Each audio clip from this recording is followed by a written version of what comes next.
right, so to briefly recap, the party is in it to win it. Emil was looking to stay secluded, to stay, make sure he wasn't out at night or in underground in the dark and so forth. However, the party had required his aid in assessing Tal'Wraith's abode for traps and taking a look around, seeing if he was in there and what he might have left behind if not. And so he decided to come along to help. And the party found a trap door and went down in that. There was some other stuff too, I'm sure, that I'm missing, but that's how we got here. They looked around and didn't find too awful much, except I think a little gold and some jewels, maybe something like that. I can't recall. And Kaylin stole a sheet. I stole a sheet and put it in my bag. She took a sheet. I forgot about that. Oh, I love it. Someday, guys. Someday. Nice. You can enchant it to fly, perhaps. Yeah. A flying sheet. Anyway, you all stepped in this room, and there's a second level that drops down about 4 feet in the back half. And as some folks came in to investigate, there's a fire crackling on the right-hand side, this large table, and then walking up the steps of the back portion of the room towards the right was Tal'Wraith, this tall, gangly, looks like half orc maybe, and half sort of like a goblin. It's a really strange mix. In my head, I'm picturing sort of the orcs from like World of Warcraft. Got the tusks and the spiky, hair. They're out in the Stranglethorn Vale out there. Sort of like that, except as he walked up, he passed by, a beam that blocked line of sight for a moment, and as he walked out the other side, he'd shifted into this female drow form, and then continued to walk right up the wall and turn and start walking along the wall towards the party, saying something like, "Ooh, I'm so glad to have company," or something like that. Referencing a no, I don't think he mentioned the alert alarm. I've been waiting for you since talked about the alarm, and then she said, "Welcome to my spider's web." Yes, that's what it was. Go past please stand. Awesome. Okay, this is such a fun thing. Right, so that's gonna need to.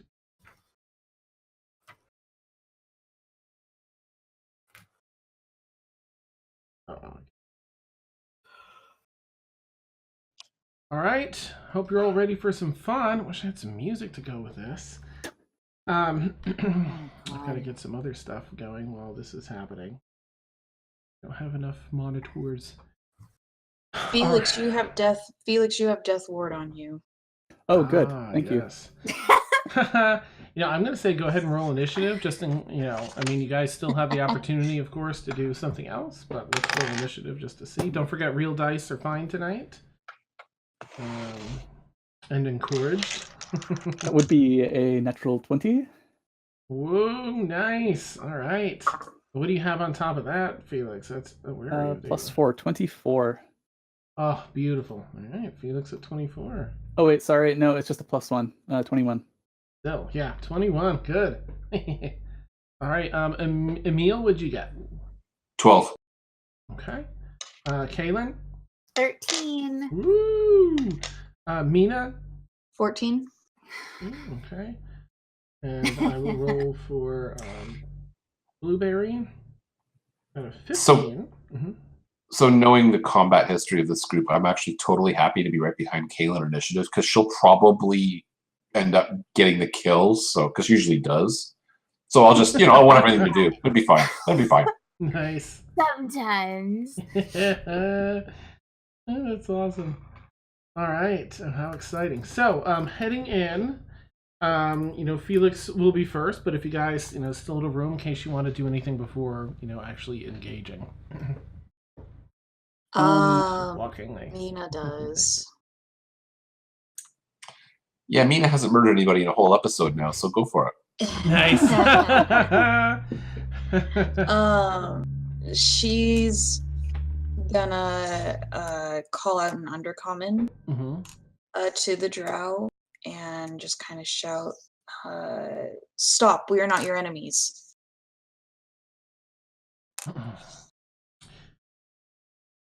She slows her pace by about half and replies. I'll pull back and show her the spider tattoo. Okay.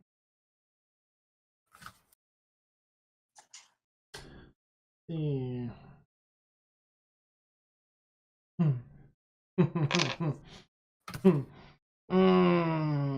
Okay, hang on just a second. I just need a document to blow this right out of the water. I mean to move on to. Come on, where is it? I have a feeling one of us is going to need to roll a saving throw.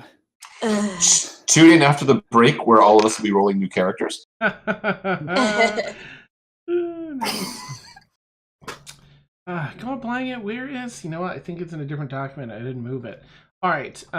So I'm going to have to ruin part of it for you, Sam, ahead of time. I'm going to send you a quick Facebook message. Okay. If you have that open. Whispers. Yeah. Let's see.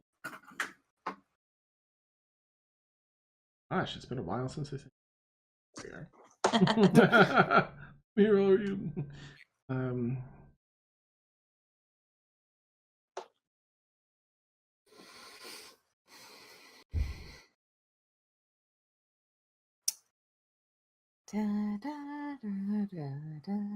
Oh no. Let me pull that out. Hold on. Okay, thanks. Yikes.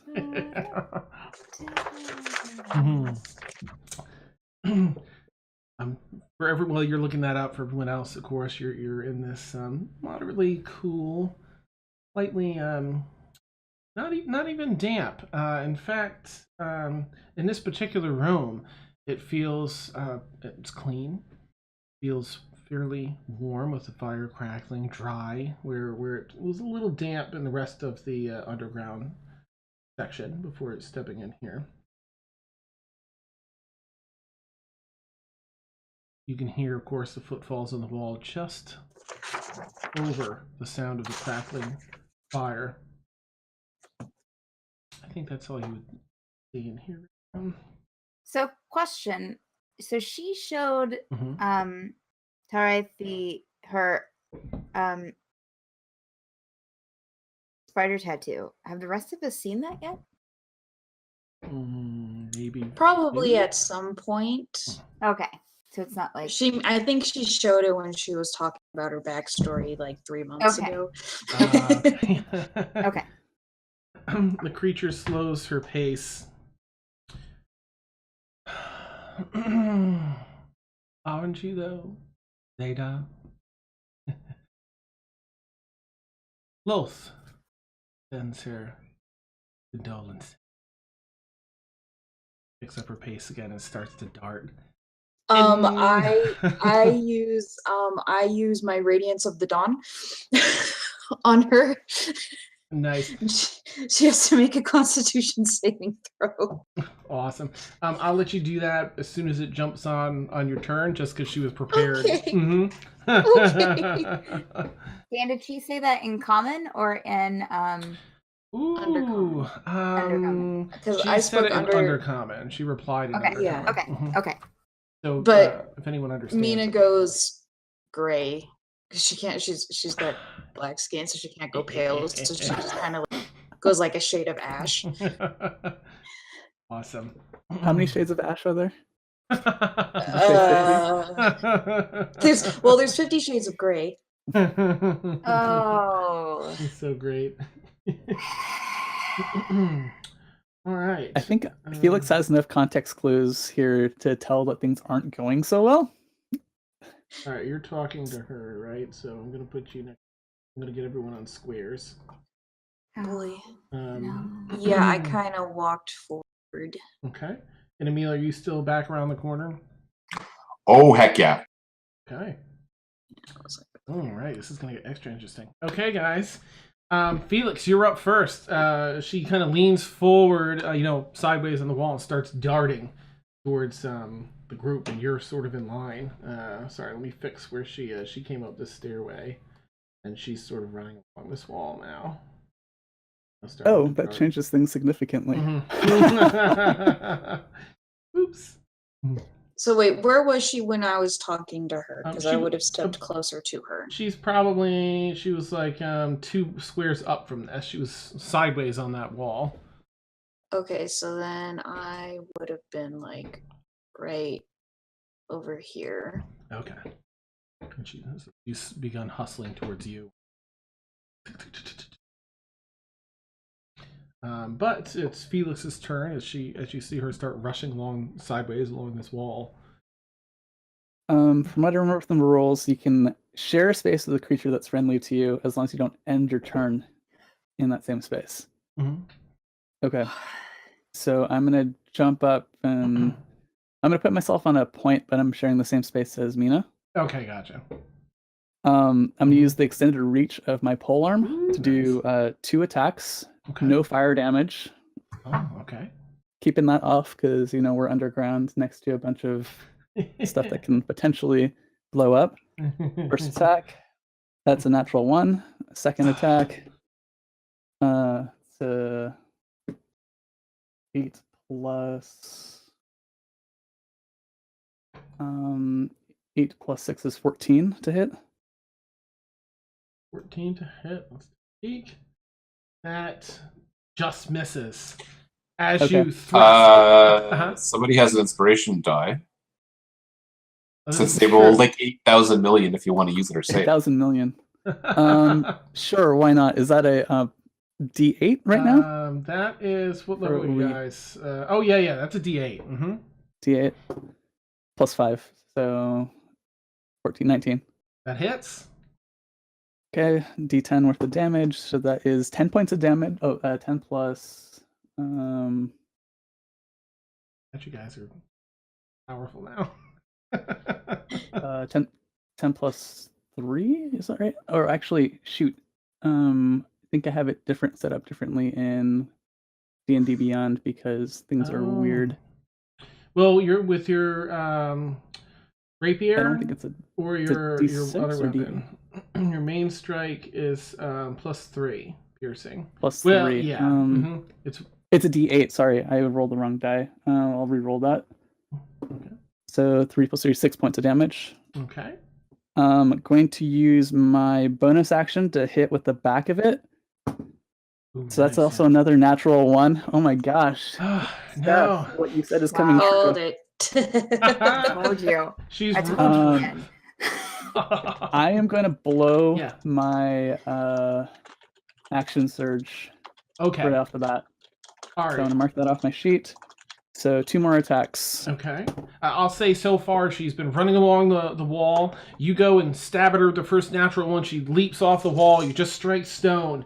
But before she gets too far, you come back and swing and hit for that second one that does damage, hitting her in the side. And as you go to hit her with the back of that other one, with the other natural one, she lands like 1 foot on your weapon and then puts the other foot on the wall to regain her balance. And that's where we're at right now before your action surge.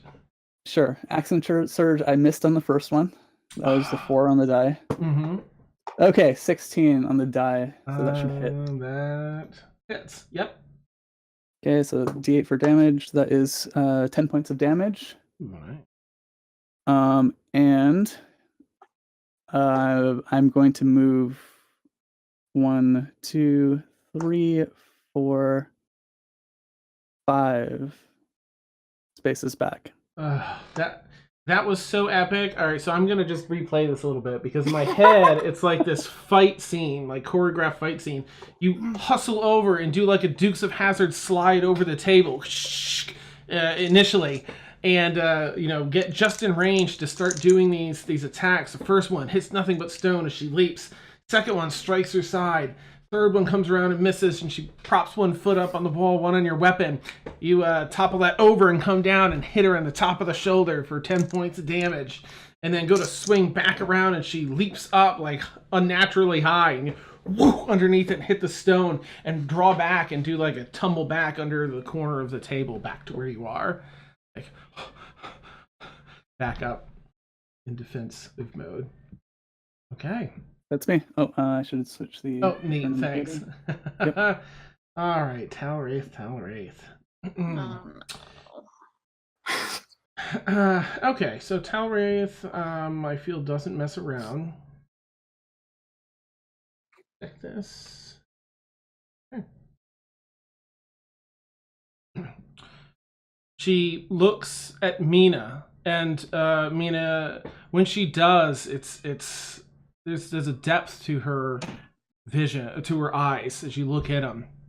You've seen that sort of depth to other, in your past, people that that worship Lolth and are high-ranking clergy in that church that just have like this crazy devotion to her. It's that sort of crazy stare, and she points to you and says, "Return to service."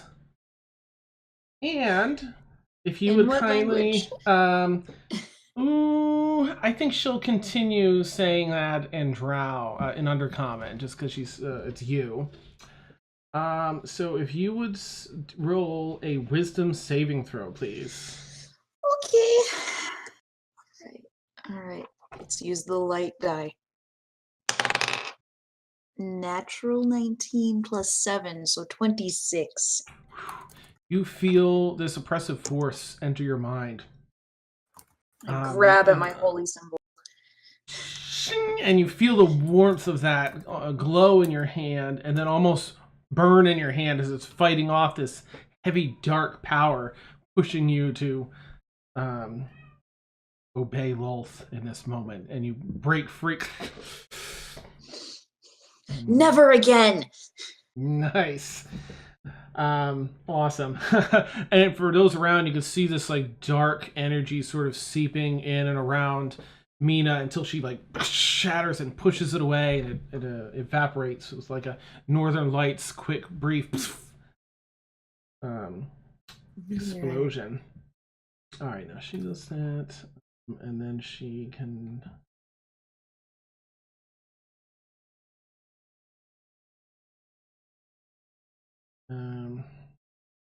sorry, I know that a bonus. I'm just not seeing it. Okay. Nope, that's all for now. Definitely am not eating my children's Halloween candy. Nice. The trick-or-treating tax. Yeah. All right, so Blueberry's up. Blueberry is just gonna get this like crazy raging look in his eyes, like and run over and do like a little corgi. Again, the leap is much greater than you would expect. Nice. Jump, these big dog muscles flex as he leaps up. All right, Blueberry, let's do this. I just had a thought and I need to look at something. But for now. And I hate to do it when Beth isn't here, but I feel like she's definitely doing this one. 19. All right, go Blueberry. Now, what do you get with your rage, though? You get probably like +2, I think, at this level. Plus, well, there's 7, isn't it? +3. Oh, you might be right. Look.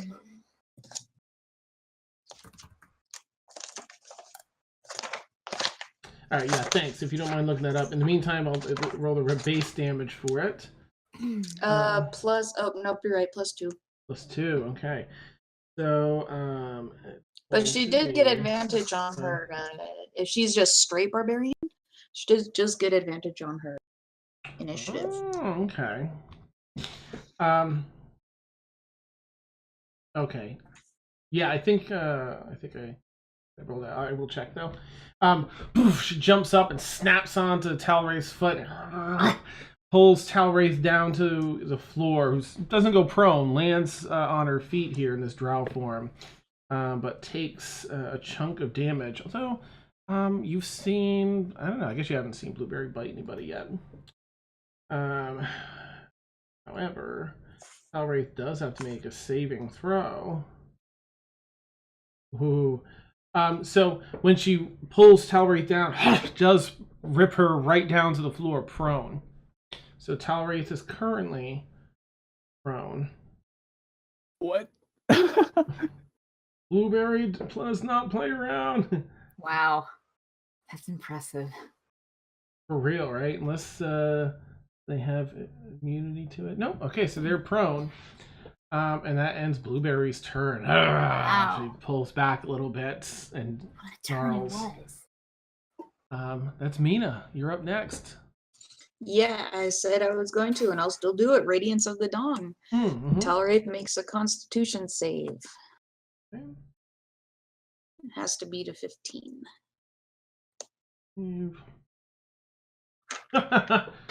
Natural one. They got a 5 in total. So that's a fail. What happens to Tal'Wraith? So she takes 2d10 plus my cleric level in damage. Oh, Wow. that was not very good. 8 No. plus 7 is 15 points of radiant damage. Oh, nice. Okay. So she'll do 15 points of radiant damage, and nobody needs to be healed, right? Not yet. Yet. Everyone's still. Yeah. Okay. All right. Yeah. So she'll do that and shout. Nice. She'll shout in Undercommon. Mhm. The darkness will never take me back. The radiant damage, has this blast of light and singes some of the edges of the of Tal'Wraith's clothing and skin as it burns in. Let me double check that it doesn't do anything else. Okay. Sorry, I haven't used this very much. And let's see, any magical darkness is dispelled. That's it. Okay. Yeah, so radiant damage. All right. You have any movement, or are you all set? She's gonna. So she just used her Radiance of the Dawn, and then she's gonna take a step back to stand between the party and Tal'Wraith and pull out her crossbow. Okay. Tal'Wraith has some scorch marks from the radiant energy.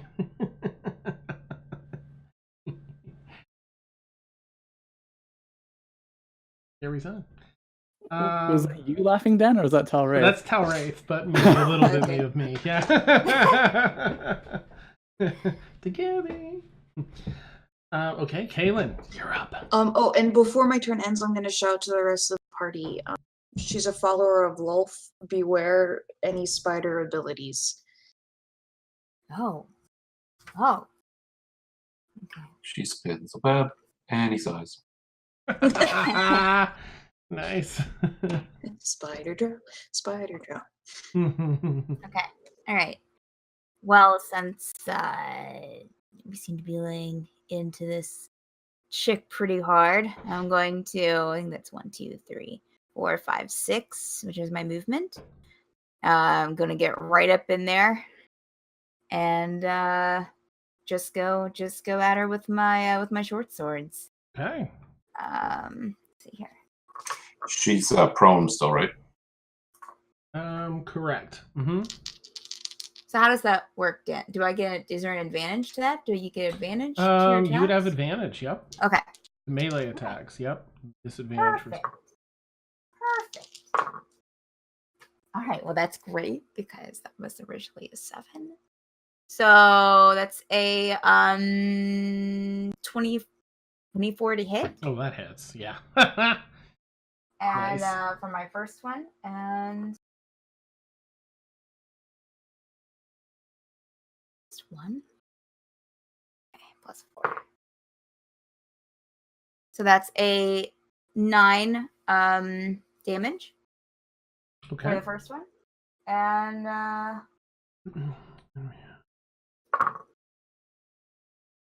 that's another 24 to hit. And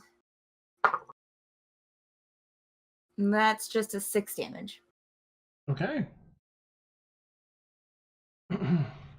All right, so Kaylin, you come charging in next to Blueberry, and just draw both your side to side your short swords, swing them around, just like one after the other. They both sink into. They both cut one side or the other. She narrowly manages to dodge from being stabbed, but you just slash down either side of her, one thigh and torso on the other side.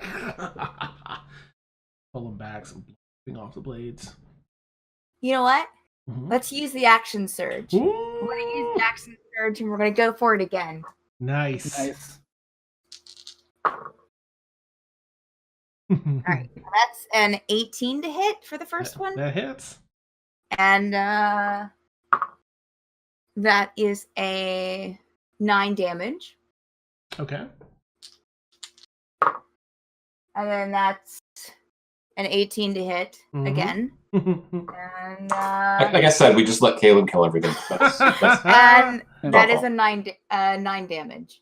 Yeah. Nice. Okay. Woo.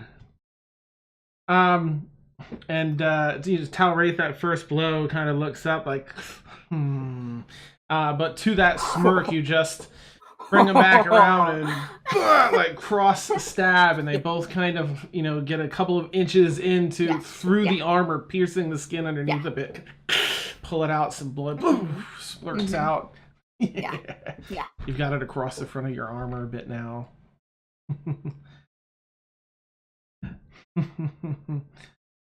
Amazing. All right. Anything else for Kaylin? Yikes. No, I'm done. Okay. Okay. Emil, you're up. So Emil is around the corner out in the hall. He's not really sure if he's been seen, but what he will do is from the shadows, he will point a finger at Tal'Wraith, casting True Strike, and then he'll use his minor to stealth. Okay. Nice. And True Strike is advantage to the next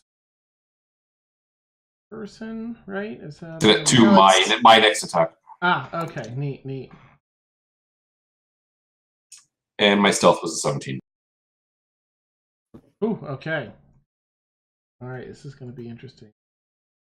Okay, and that's you're back around the corner. All right. This is going to be boring with Emil. Nothing interesting is going to happen with Emil. Where are we? Where is it? Oh, that's why. Okay, sorry. I was doing something, and then I'm like, working. Just maybe. There we go. All right. Where are we? Brixie. All right. Let's see what's gonna happen.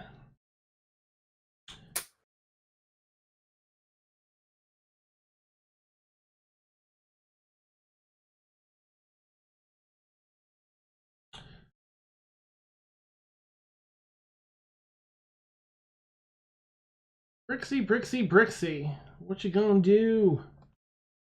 All right, Brixie is back over here, 5, 10, 15, 20, 30 feet away. Feel like she has all her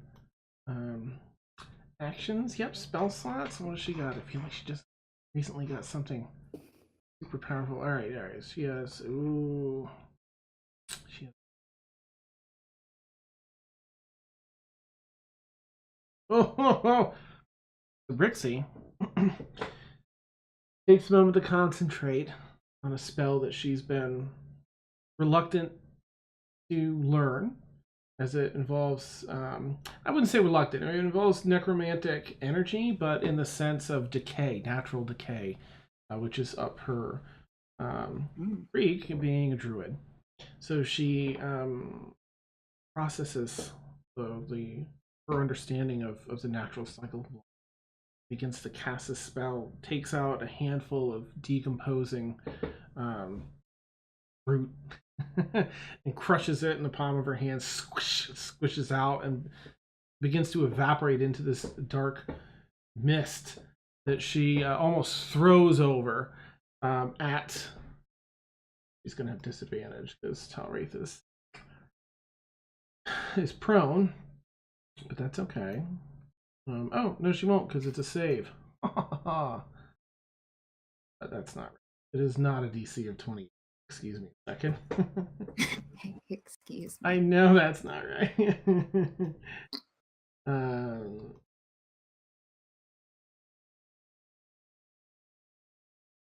we go. No way, Tal'Wraith is beating that. Oh! So it was still a disadvantage, but... oh no. Right?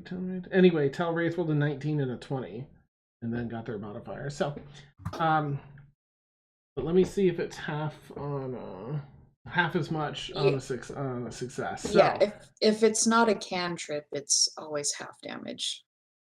Tosses this over and it arcs like a volley, and just turns into this huge billowing cloud of dark rot that falls on Tal'Wraith, dealing 17 points of damage.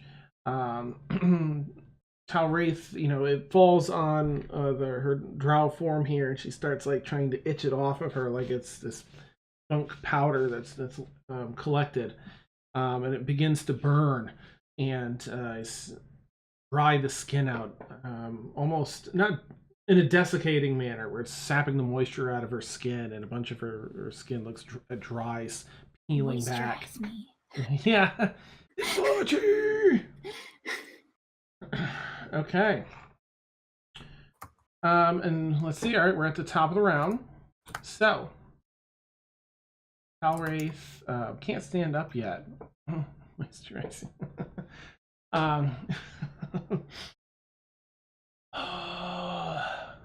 It's Felix's turn. Yeah, but there's a top of the round thing first before she can stand up. Mm-hmm. So she just in her prone position. Well, you're an interesting bunch, aren't you? She's sort of peeling a bunch of the dead skin off her arms, just in sheets. Let's take this somewhere else. And what? The walls start to pull back and draw back, and almost as though it was this shifting building that can just separate. It starts to ceiling, and this is blank black space around you that begins to flood with water. Stones come up out of the ground, and but Emil, you see, as you've been looking through this doorway, you see a bright shimmer snap across the doorway and then dissipate, almost like a soap, the soapy film when you blow a bubble. Pop! And now there's just a closed door in front of you. For everybody else, get this back open here. This is going just about as well as I thought it would. Oh no, not our rogue!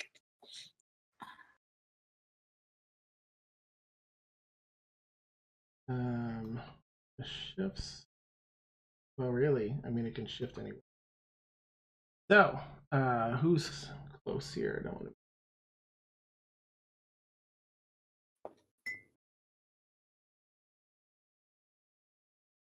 Steve on Brixie Pants is here. Venus nearby. Felix, you were also.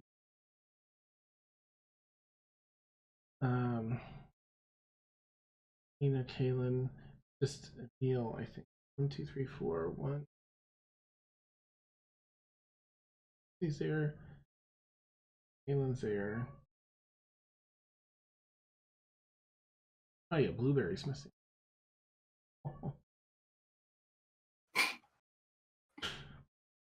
Okay. What? This is the scene before Divio. Boop. Now keep the other one up, of course, for Emil to do things. Wonder about the halls aimlessly. Nice. There's got to be some sheets somewhere I can steal. Awesome. Tal'Wraith's still prone because it hasn't come back to her turn yet. And Felix, you're up.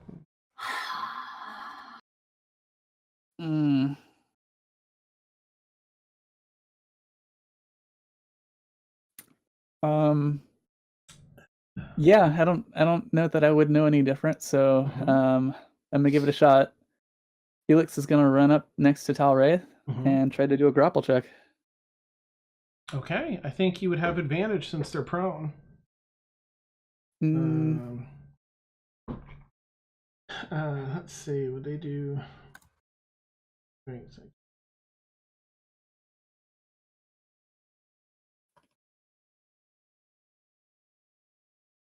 All right. So they have a 17. It looks like only attack rolls have advantage. Oh, okay. I think grappling is not an attack. Okay. I don't remember exactly. Let's say that you have advantage for this. Okay. And then we'll sort it out later. Well, that was the same number. And I don't think I beat you. So you got a 17, Dan? 17. I think even with my +9, that won't. Dang. Let me just double check. Where? Oh my goodness. Here we go. That is, that's a 15. Okay. All right. So you go to grapple, but they're extraordinarily nimble. Even in a prone state, they're able to push you back off with their feet, lock you out, and push you back with your feet. So you're still, next to them. That's fine. I'm going to use my bonus action to give Kaylin 1 attack. Wow! Awesome. And let's see here. So that's Commander Strike. And then you get a extra D8 damage if you hit. Nice. Nice. Oh yeah, Steph, you can take that attack now. Oh, I take it now? Mm-hmm. Oh. Am I allowed to move up to her? Dan? That's a good question. I forgot that. I mean, I could use my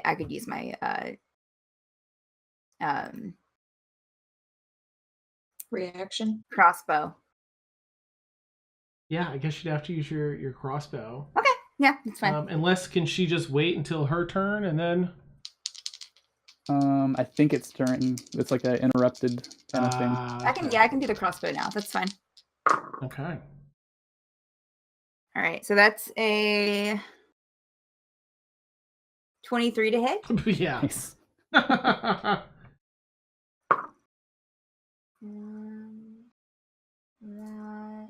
was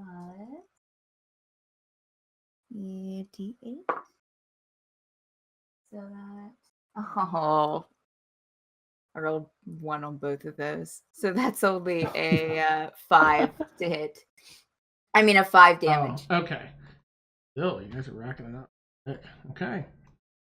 So Felix distracts, gives a signal to Kaylin that's already, watching and has her crossbow drone, fires a bolt and strikes into Tal'Wraith's left. Well, I guess she's prone, but still, down into her thigh. He pulls it out, throws it, clink, clink, clink, clink, and it drops off the stone down into the water. I'm just going to narrow my eyes at her. Nice. Dan, I still have 5 feet worth of movement left. I am going to move 5 feet this way. Okay. I think she can attack. She just says disadvantage. Does that sound right? Mm-hmm. Taking the risk. Right. I'm just going to move it down on her to make it easy for me to do this. Yeah.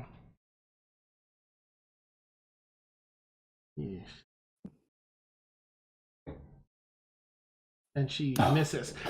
She pulls out a dagger and swings for the back of your heel. Yeah, but misses. Oh. Too nimble. Okay. Anything else for that's my Felix? turn. Okay. Nope. Felix be nimble, Alright. Felix be quick. She stands up. Backed off. And that's half her movement speed to do so. Good. This one she can do as a...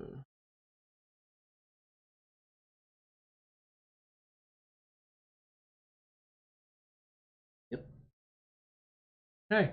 But you can't do that. So, standing up, let's see. Well, Kaylin's been doing a crap ton of damage, so she's going to take a step forward I knew it. toward Kaylin and throw the dagger, one dagger up in the air, and you catches the light as it flips. And it's only a moment after that you see her racing forward with a second dagger she just drew from her belt to try and get you in the chest. And use a distraction here. Because she does that, I use warding flare to give her disadvantage. Oh, that's just a reaction for you? Yeah. Okay. All right. Has to roll again. First one hit, but let's see if the second one does. Yep. Okay. So this warding flare goes off, and she loses her concentration for a minute, but quickly regains it and is able to get through. Kaylin. Okay.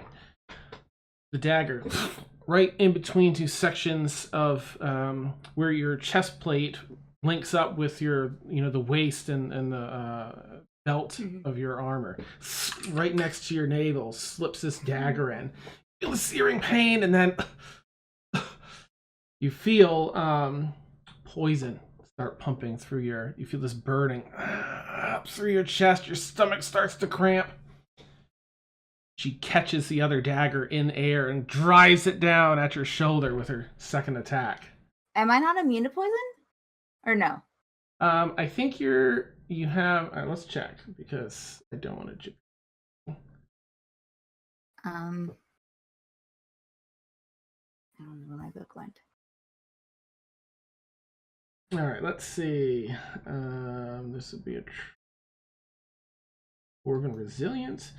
You have advantage on saving throws against poison, and you have resistance against poison damage. Yeah, so that would have been half. The poison damage would have been. Okay. All right, so that would be 7 less. Thank you. I don't know why it's not doing that. It's okay. So that would be 13 points. This particular one doesn't have a save, but you do get halved damage. All right, so is that warding flare just for one attack, Mita? Or her entire... Okay. As she grabs this other one by the handle, drives it down, you just come across with your short sword and sort of have it backwards to block your... Ooh, yeah. And, you saw the cramp from the pain inside. All right. And she's not going to do that.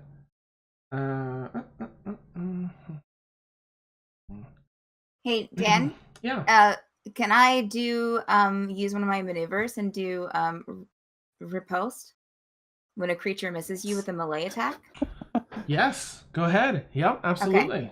Alright, Yeah, so- because you still have your reaction. Yep. Yeah, because I can expend one superior die to make a melee weapon attack against the creature. So let me.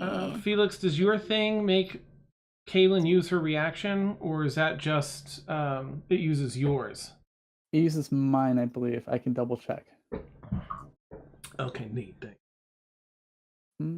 But go ahead and do your rolls and stuff. It missed. It missed. It was only like a 12 to hit. Okay. Yeah. Oof.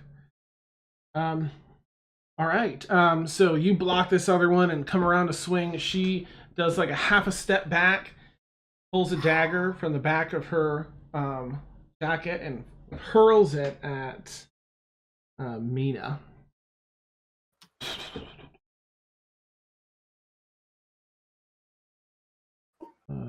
18. Okay, hits. You go to catch it, but it's just like just a little bit off from your catch and goes into the front of your shoulder. Dealing. Let's see. Ooh, all right, 7 points of the piercing damage. You feel this aching, terrible pain through your shoulder and down through your arm and crossing your chest right across your heart. It starts pumping this poison even further throughout your system. Not a good day. Yeah, that's a half my hit points right there. Oh, rude. Oh, jeez. Return to Loth. Return to the ground. No. But that's all Tal'Wraith can do. She's not really going to move. Oh, Blueberry's not having any of this. He's like, gets his super strong dog muscles, leg muscles again. Oh, no, wait. I just need to check something here.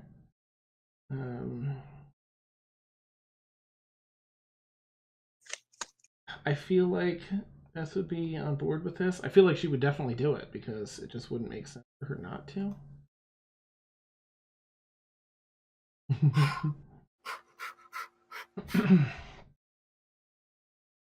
And how did I want to read his.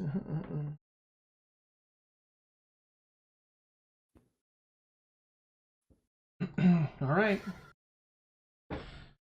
Blueberry, does like a headbutt, like just in the air to knock the hat off of his head. Shakes his gear loose off of his back and stands up like on his hind legs and shifts up into a different form.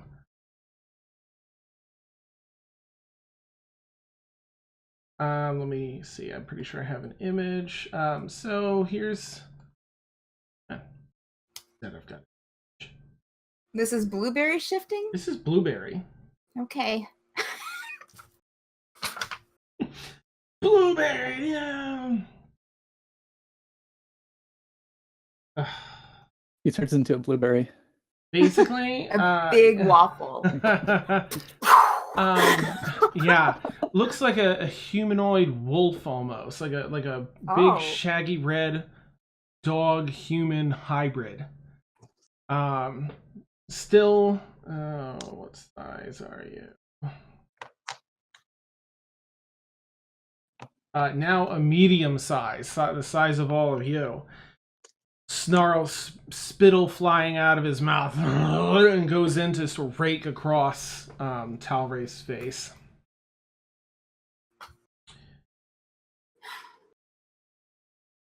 Because now he can do this. It's a melee attack.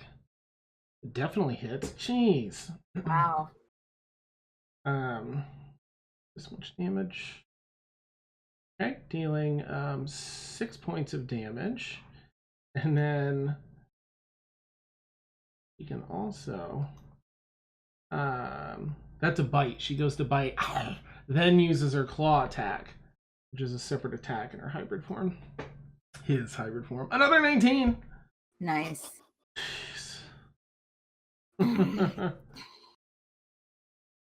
Rakes across. Oh. The first one seemed to sink in and do all the damage he intended. He does feel some resistance in this claw attack, though. Excuse me, not dealing as much as he had hoped for. Just switch out the tokens here.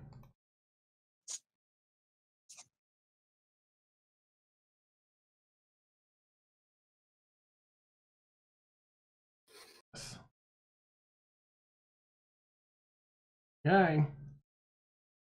That brings us to Mina. Ow. Ow. Ow. All the days to not prepare protection against poison. As a bonus action, I'm gonna cast Healing Word on myself.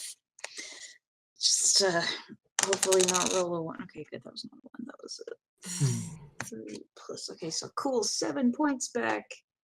Yay. 32. Okay. And I'm gonna see. She's standing up, right? I'm going to take it 1, 2 steps over here to get a clear shot. And I'll load the crossbow and do a sharpshooter shot. Nice. All right.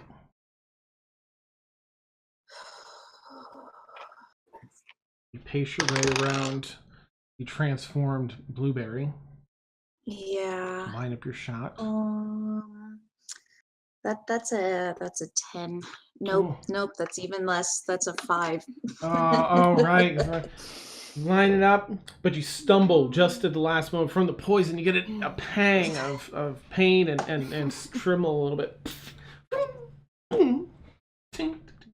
Down Alright. into the It's water. like, okay, that didn't work. I'm gonna put the crossbow away, and I'm going to pull out a small little box and prepare to break the seal on it. Okay. Nice. What's going on this episode? So many notes. I turn this sideways and activate it. Yeah. Okay. Anything else for Mina this round? This turn? No. Okay. No. I'll move that down. Okay, now you. Oh.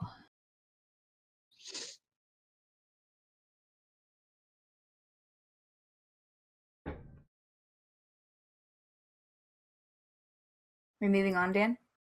Sorry. Yeah, Kaylin. Yeah. You're good. Mhm. My bad. All right. Yeah, you're fine. I'm not going to roll that one. I'm gonna roll this one. Let's see if we got any better luck. Okay, so I'm just going to go. I'm a little angry that she hit me with the dagger, so I'm going to go at her with my short swords again. Nice.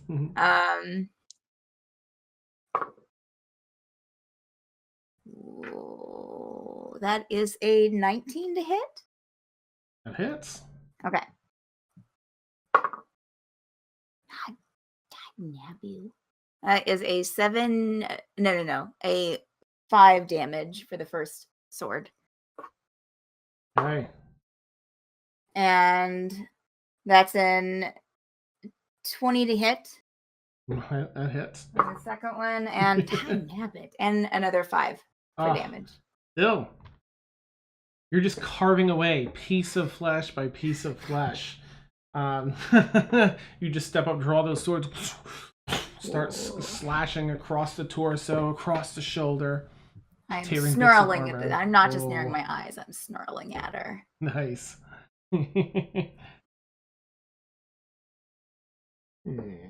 Leave my friends alone. Awesome. Okay. That is all that I have. Okay. Okay. Meanwhile, back in Bridgeport. Nice.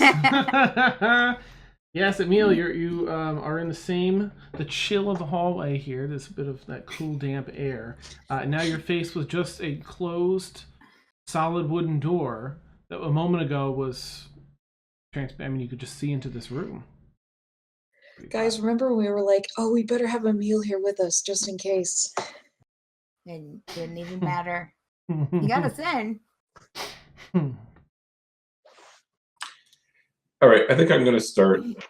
I don't really want to try and open the door or figure out too much of what's going on beyond just investigating at this point. So I don't know if you'll maybe do an Arcana check or investigation check, but I want to understand, is the door magical? Is the door illusion?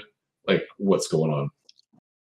Okay, yeah, do an Arcana check. And actually, for reasons unknown currently, I'll give you advantage on it.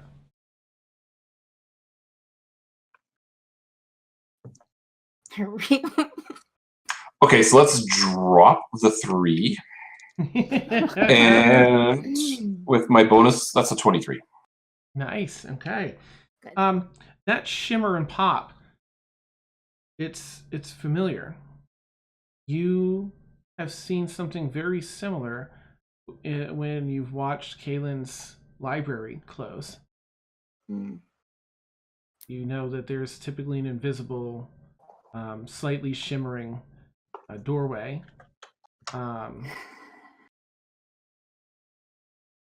Although you know that some parts of the library shift on their own based on the owner's will.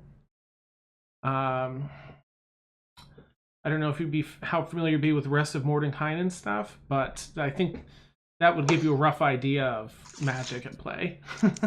Well, I'm a wizard, but I don't have that particular set of wizardly knowledge yet.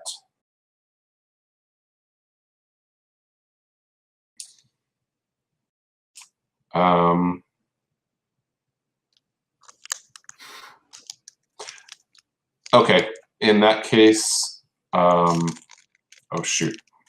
Okay, give me a minute here. I need to read something. No problem.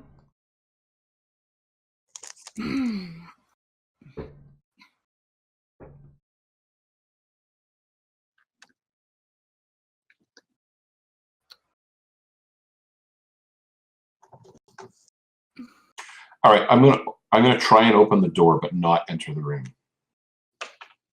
Okay. Let's see. The door is unlocked. You lift the latch and push the door open enough to have it swing open a bit. And inside you see a similar room to what you saw before, but this one is in decay. The table's there, but it's rot, has wood rot. The fireplace is not lit. Stone is crumbling around the room. And there's a mossy, like a mildew down here on some of the walls.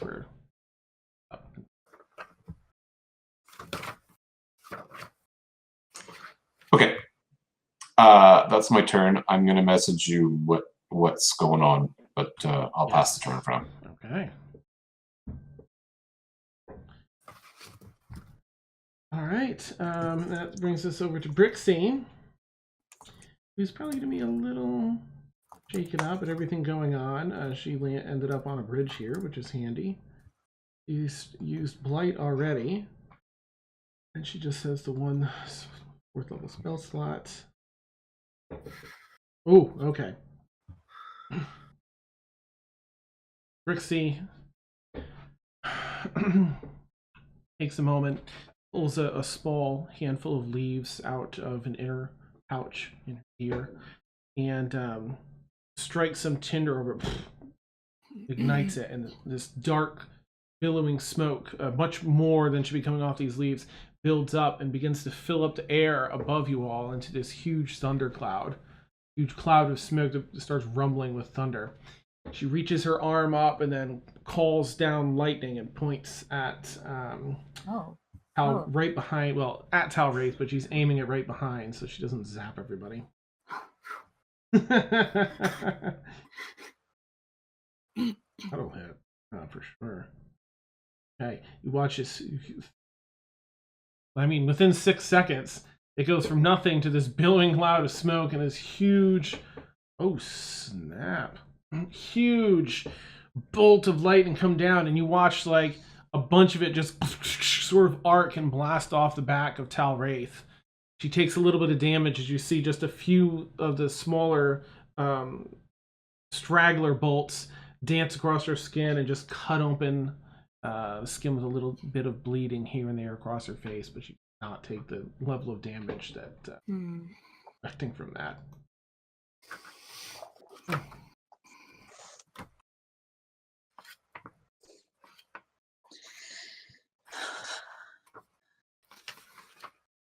Yes.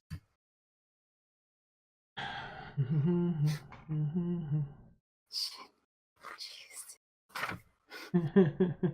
know what, I'll just have to do it this way. This is not gonna let me do it in. Oh. But.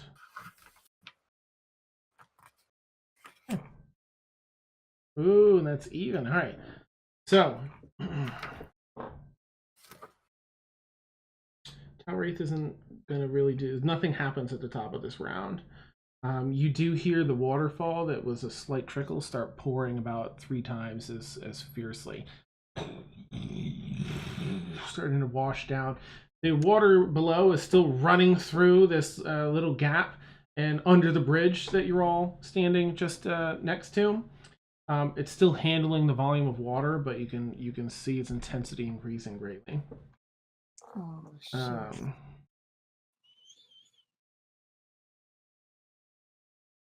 Okay.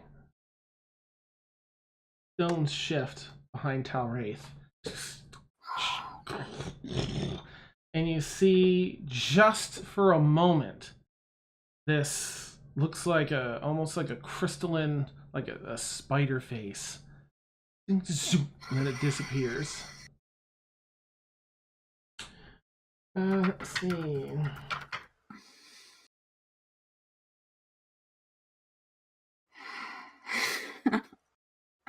Who's that? That's Mina. I should probably just roll. Okay.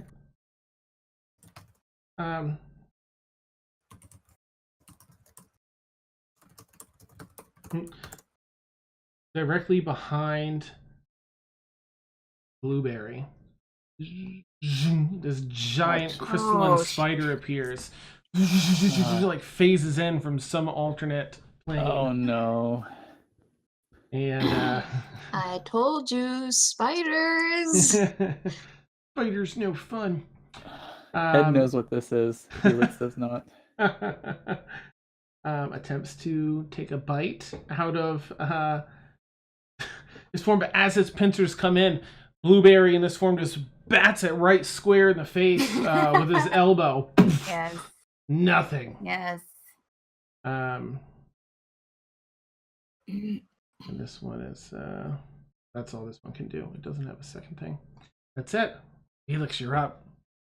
You hear the skittery sound. Oh jeez. Okay. Would Mina know what this is? You can roll a history check to see if this is in her With database. advantage? Just a regular one since it's in combat. Okay. Alright. History. 17. Yeah, you're familiar. It's like a fairy tale thing, like stay away from the big bad phase spiders. Right. All right. 3 attacks on Tal'Wraith. 2 of them, the main weapon attack, and then the polearm master attack. First one is 20 to hit. That hits. Yep. Oops, that was not a real roll. 4 points of damage. Okay, and that was it. Which one? Sorry. Tal'Wraith. Okay. Mm-hmm. All right. Second attack. Felix kind of just does. He sets up for a swinging attack, so he raises his polearm back and then swings it, and then comes in for the attack. Oh, nice. That's going to be 22 to hit. Oh, that hits. 10 points of damage. Woo! Nice. And then again the bonus action polearm master attack. So that's okay. That is 14 to hit, which I think misses. Misses. Still So he goes in with the amazing. back and Ah, beautiful. You get that first pierce in, then going overhead. Nope, and poof, get it right in the side. Oh, she stumbles a little. Some stones trickle down the back of the wall there, down into the water, and then you come around. She just narrowly misses back strike. okay, Felix is gonna move slightly over here. Okay. Let's see. Actually, 1 second. Let me just confirm that. Yes, Okay. that's where he's moving. Tal'Wraith's turn comes up. And let's see. So I can do this is about. So, look at the range on this.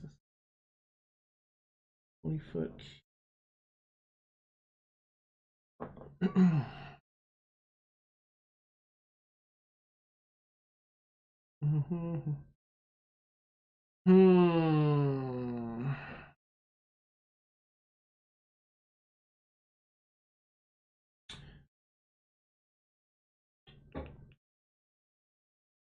All right. So as a bonus action, she, or rather, she. Interesting little bugs. Kind of takes a step, like one of those really giant leaps up in the air, and puts her hands together and casts this this webbing, starts pouring out. Oh God. In this 5, 10, 15, 20, 20-foot square. So Felix, Mina, Kaylin, and Blueberry. Let me just have her target, make it easy. I do have fire, guys. Yay. I'm just saying it gets rid of the webs. Nice. All right, and this is right. I want you guys to be able to roll though. So go ahead and roll a dexterity saving throw if you would. Blueberry gets advantage, right? Yes. Right. Yeah. Thank you. Raging. Oh, What is your?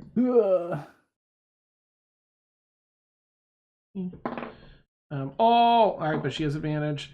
Okay. I got a Blueberry. 14. 14. Okay. Also a 14. Ooh, okay. 6. Oh no! Dang. Blueberry just rakes at all the incoming webbing, and it sort of piles up across his, arms and shoulders. Kaylin, you're just slashing with your short swords that comes down, and Felix, you're just spinning your lighting stick, keep him knocked away. The three of you just barely manage to keep enough webbing off of you to prevent you from being incapacitated. Mina, the pangs of that poison come back to bite you once again. You go to draw your weapons out to cut this thing away. You get one glob that sticks your hand to your shoulder as you're swinging, and then it just starts wrapping you up. Let me clear this. I can do this. So about that fire. Yeah. So you're temporarily restrained. Let me just see. And she is being wrapped in webbing. Yeah. She is starting to panic because she knows what's coming next. So she is starting to really freak out. Oh God. All right. So that's just dex save. So you have disadvantage on attacks. Okay. Yeah. So you're getting wrapped up. It gets really tight and constricting. And she's like, no. As her last ditch effort at this, where is she? She's still in her space. She lands from doing this and looks at you, like once again, Mina, and says, "Oh, you know what? I don't know. Tried it on you. It's tough to kind of put myself in Tal'Wraith's mind space. Pretty warped. Let's see. Looks over and down at Kaylin. If your friend won't serve low, you can. So if you can make a wisdom saving throw, Kaylin. Oh no! Holy crap. Oh god. Okay. This is a spell. Oh, that's a 19. Ooh. You're just like, no. It's like, I feel a little. I think that's a great place to take her bio break since it's about that time. She can't do that anymore today, so. No. Nice. No. Nice. All right. So for those of you that don't know, we take an 8 to 10 minute bio break. I'm gonna go. Acid reflux. Yeah. God. Awesome. Yes, we'll catch you back here in a bit. I'm gonna make some coffee and recharge my brain. I'll catch you in a few. Interwebs, nice.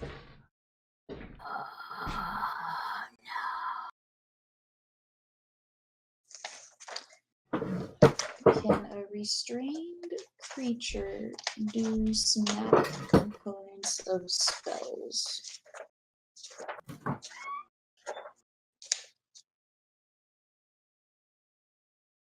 I'll have to ask down.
No.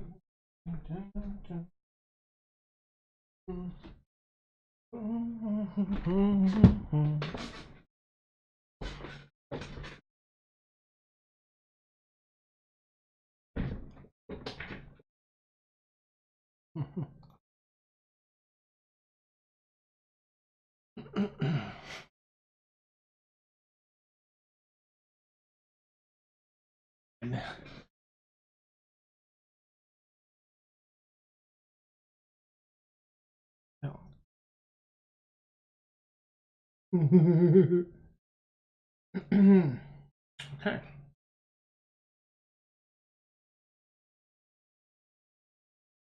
Here.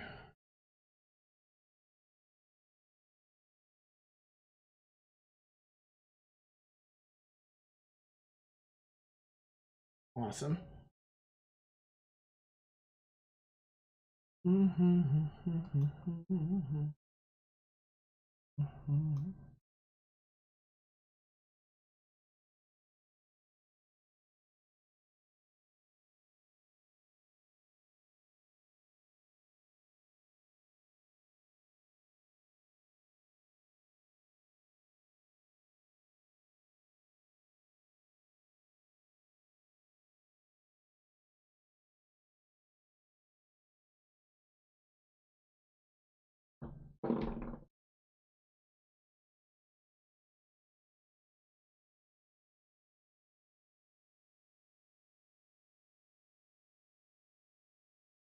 All right, Tal'Wraith to that and the bonus.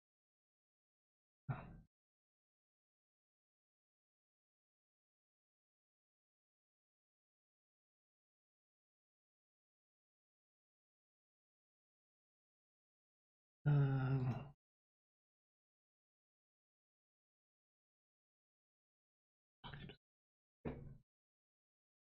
all right. Nice. Where's he?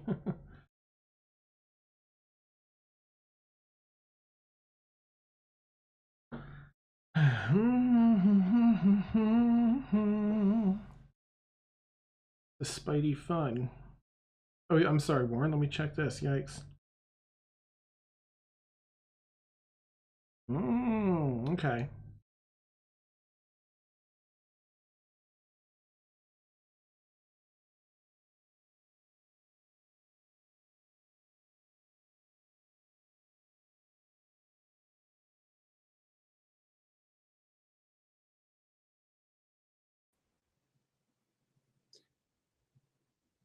So you got my message, Dan? I did. Thank you. Yep.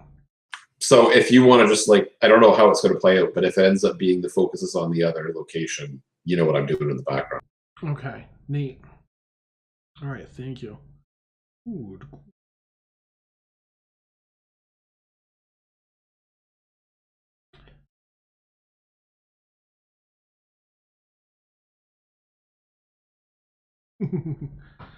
All right.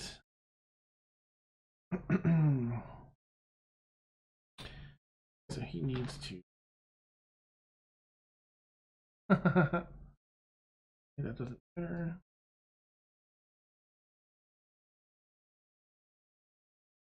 Ooh, yeah.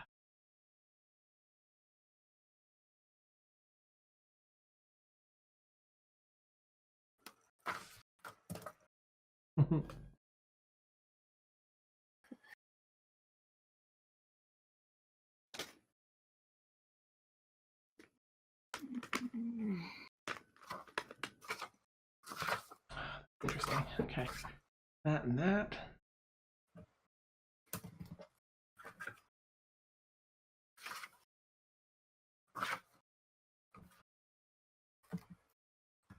Has anyone revealed anything about what Tal'Wraith was sent to pick up in the mines that day?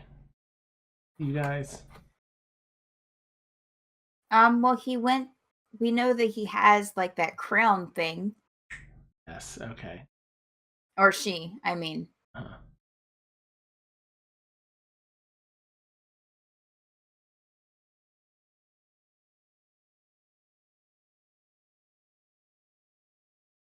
All right. Exciting. Ah, it's gonna be so great.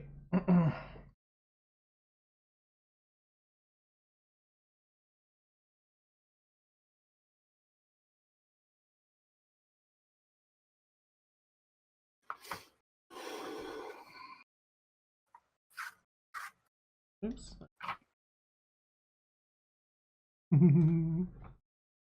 Okay.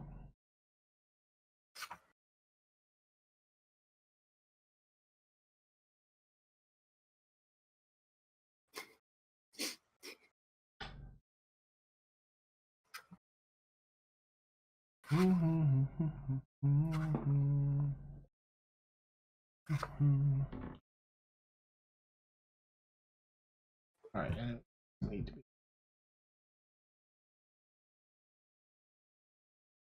So it would be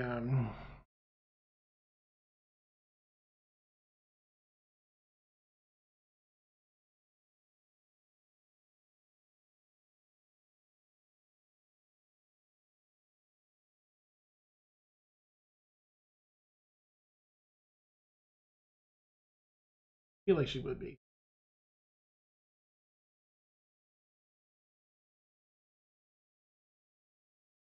Help.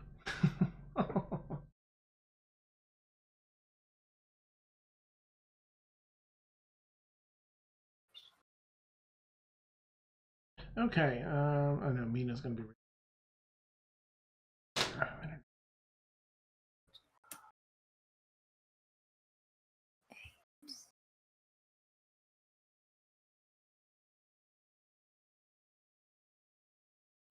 No, that's not right.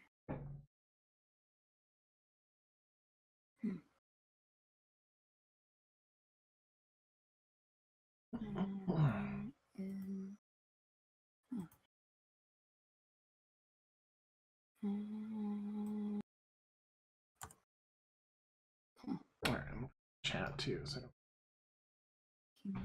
Plus 4, okay. 16. That is going to destroy all the bad guys. I love that you just bounced that back like not a problem, Kaylin. 19. Okay, that blows that out of the water. No. Why would I do that? That sounds stupid. Awesome. And yeah, Kev, Tal'Wraith, upon initial viewing, looked like half orc, half goblin. Drow? Yeah, it's like Drow in there? and then shifted into this female drow form. Okay.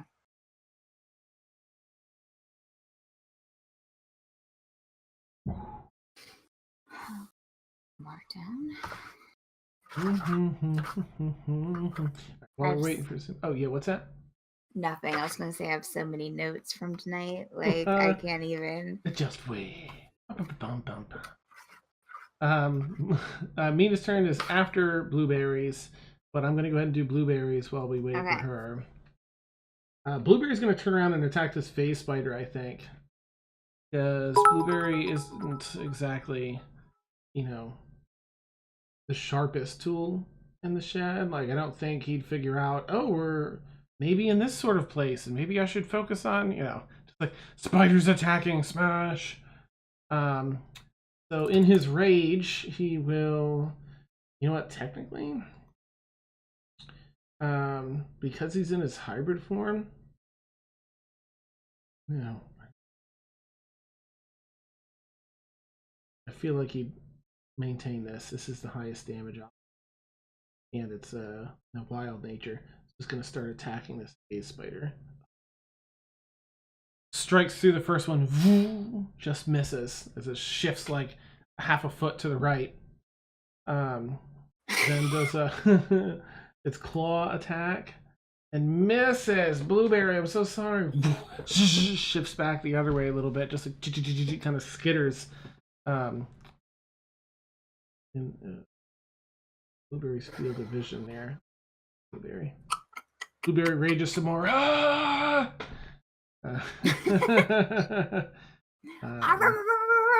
Yeah. corgi madness. Oh, that's right. It's not. It's the wolf.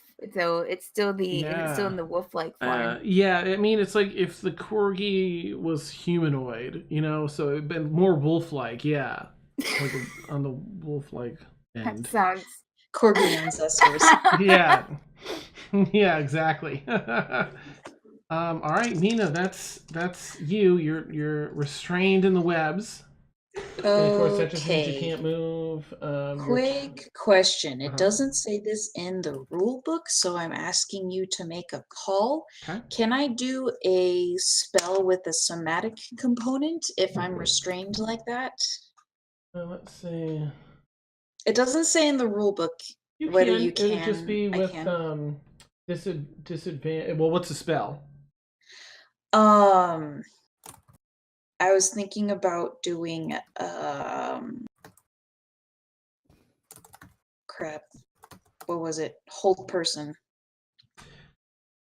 Okay, you could do it with disadvantage if it has somatic components.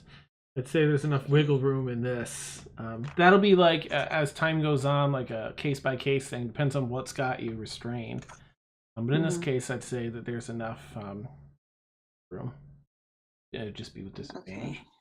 Or advantage on the save if that's a save versus that. Right, yeah. Okay.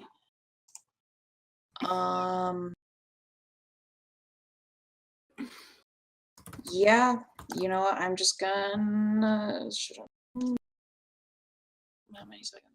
Oh, it's my last second of the spell. Okay, I'm gonna do it. Cast Hold Person on Tal'Wraith. Make a Wisdom saving throw with advantage. Okay. Need to beat a 15.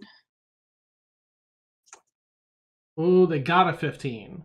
They have Dang to it! get or be okay. All right. Tal'Wraith is starts locking up a bit and gets this really strained look on her face.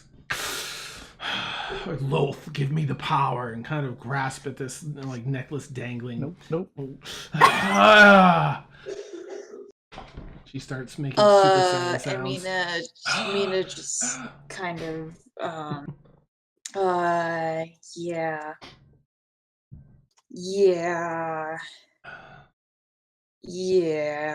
No.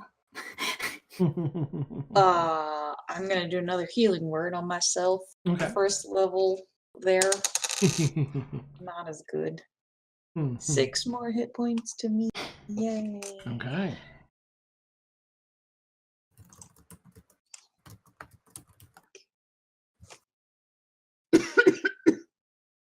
Okay. And that's my turn. All right.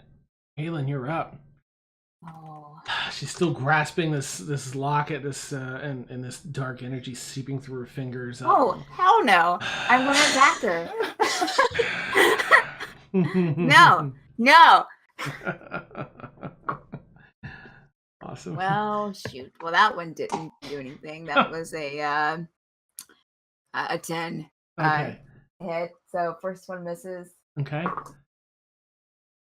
Holy shitski. 17 doesn't hit, does That it? one hits. Yep. Okay, That'll so hit one low. of them hits. That'll hit her. Yep. Tal'Wraith. All right, and that's a 10 damage. Nice. Okay. First one, it's like it hits this invisible barrier of energy, dark energy. Thing. Like, you go for just the straight Can stab. I aim for the locket? Can I aim for her hands? You can at a penalty to the attack. I think, like for an aim shot. I'll have to look it up. I think it's -5 or -10. Holy. But it gives you the option of doing like specific things like that to like kind of lock it off and stuff. No.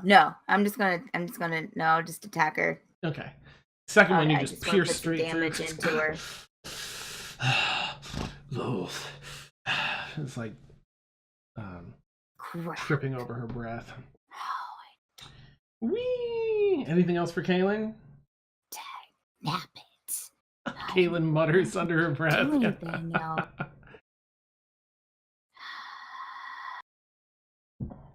Okay, no, I'm gonna stay where I'm at because I want to take the damage if it comes through. So, all right, let me just.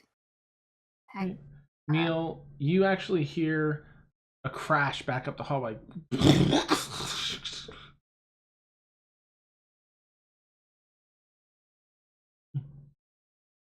Back up, so back towards the entrance. Yes. Mm-hmm. Okay, I'll abandon my plan and stealth into a side room. Then I'll move myself.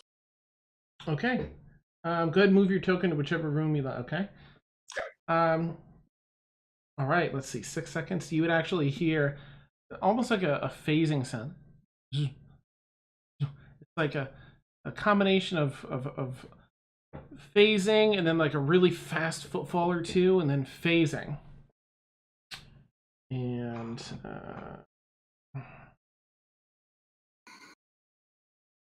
it slows down in the hallway, just down the hallway from you. Okay, just stay out of sight. Okay. There's actually going to be a little bit of interaction here. Given their speed, let me just share this back out. Sorry for took it down and the viewers. No. All right, now switch back to Earth. So maybe one doorway down, you hear footfalls. And what was your stealth check? 10.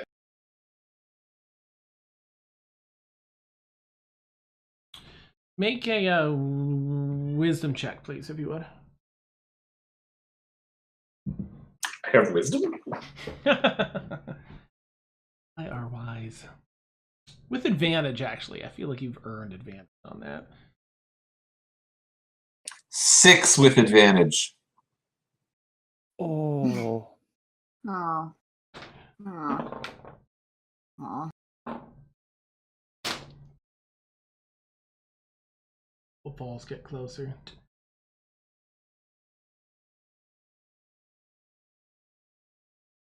Okay. Stop outside the door. Emil? You hear the voice Is it Wynn? of Wynnifred. Wynnifred Dalca. Pew, pew, pew, pew. Welcome to Bridgeport, Wynn. Good to find you in one piece here. I have Yeah, about that. Things getting rough? I think my party is engaged with a vampire, and I think they got pulled into some other plane or something just across the hall 20 seconds ago. Let us take a look. And she turns to...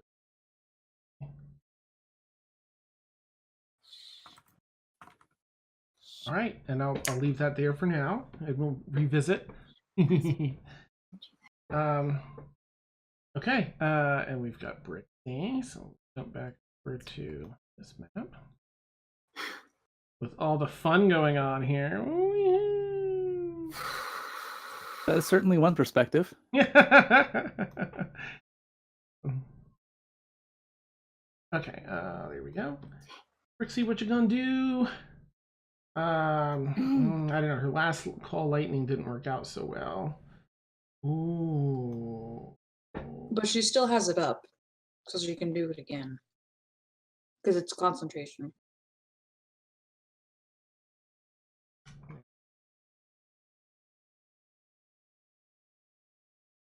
Okay.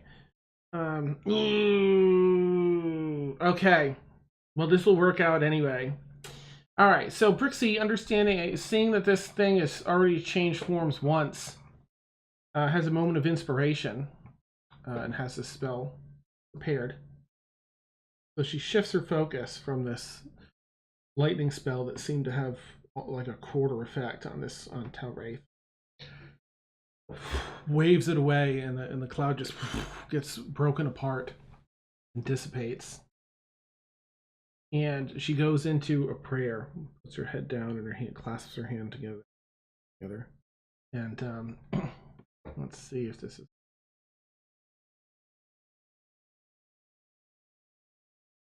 I feel like it still does.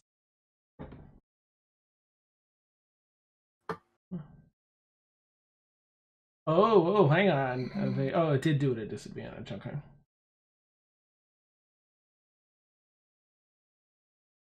Bummer. Okay. Oh well.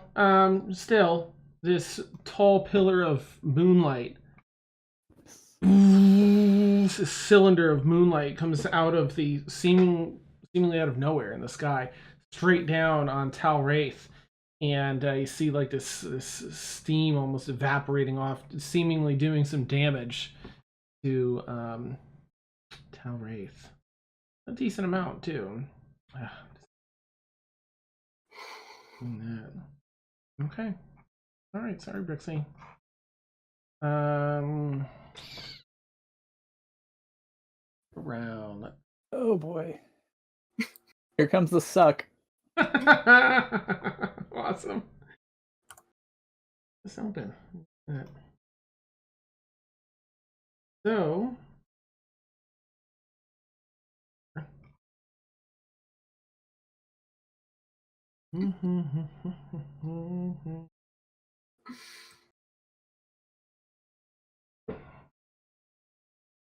Why didn't we bring with us? All right. I like Dan's cheery humming as he chooses the method of our demise. Whee! All right, I think that here. I think that this here. Jesus. All right, Phoenix. You were pretty close, but not 5 feet. What just happened? I'm just yeah, sorry. This things shift, but I want to respect like every positioning and line of sight. Really, they could get shifted anyway.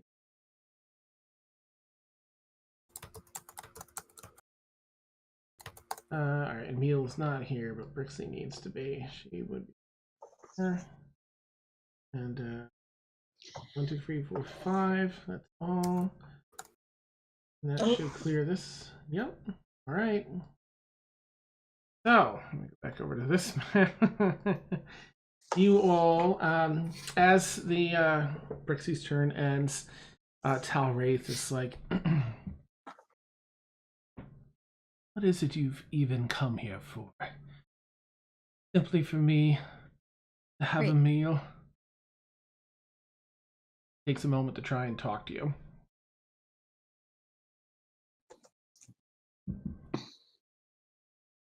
To whom? The Just in party general. as a whole? Yeah. Mm-hmm. What do you mean, Emil? Well, you came. Well, thank you. You came right into my web. What do such meek creatures seek here? Her chops, like playing with her. No. It's all Caleb says to her. I know. Let's go someplace more comfortable. And so you hear the water just start draining rapidly, rushing away. The stone cracks and breaks apart, and you end up standing on just this black space at the same level that you were at. Iridescent mushrooms come up out of the darkness, and water pools at the base of these. Stone, jagged cold stone rises off to the sides and forms walls and a cave-like ceiling. Oh, I don't like it. No. Nope. All right. That brings us to the top. Ooh, phase spider. Okay. So, Brixie, as you're catching your balance in this new terraforming that's going on, you feel little like the little sensory legs in the front of the spider tapping your back. In case you're watching this later, anyway, before it attempts to bite you. What hits? Okay, so little pitter patter of the you feel before the piercing pain on either side of your torso, just under your floating ribs, pierces right through your leather armor, and you have to do a Constitution saving throw. I don't think it's okay. So you pass that, but you still end up taking half of the poison. Okay. As the searing pain starts to pump through your cardiovascular system, you feel it reaching up and crossing your heart and going into your shoulder and down through your legs. However, you fight off the feeling of paralysis and fight through the pain to continue on. Felix, you're up next. Oh man. I'm gonna focus fire on Tal'Wraith. That's been my plan this whole time, and it seems to be working kind of. So that's the best I got. Tal'Wraith is bruised, cut, and has some flesh chunks taken off. So still seems to be strong-ish, but starting to waver. All right, 17 to hit. Got hits. Okay, and that's gonna be 5 points of damage. Second attack. 15 to hit. Oh, the hits. Just hits. Just hits. 4 points of damage. No, curses. And bonus action attack. Nice. 19 to hit. Oh, yeah. And that's a D4. 3 points of damage. Nice. All right. So you just have this all-out attack, sort of using Kaylin as a distraction, standing in front of you, over her shoulder, pierce, then back around over her head because she's so short. You come back around with your lighting stick, strike her right in the jaw before bringing it back down on her shoulder with that final attack. She really doesn't know what hit her in that moment. All right, that brings us back to. Oh, I'm sorry. Is there anything else that you have though? Okay, sorry, that's why I got trigger happy there. Okay, she can't do any of that anymore. She's got these three. Okay, she's gonna try and attack Kaylin. Initially here because Kaylin's been also murdering. Nope. She comes down to strike, and you twist to the side, Kaylin, and the dagger just off your armor, glances off your heavy armor. Was that a melee attack? Yes. Yep. In case you want to do your thing. I'm gonna do my riposte. Yeah. And yeah. And it's a natural 1. F that. Ah, nice. Whoops. Yeah.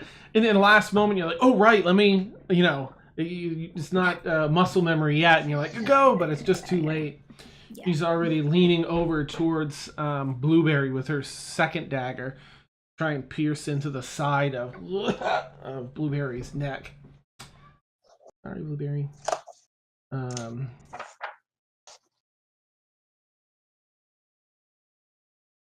Blueberry just rakes it down with his claws, snarling.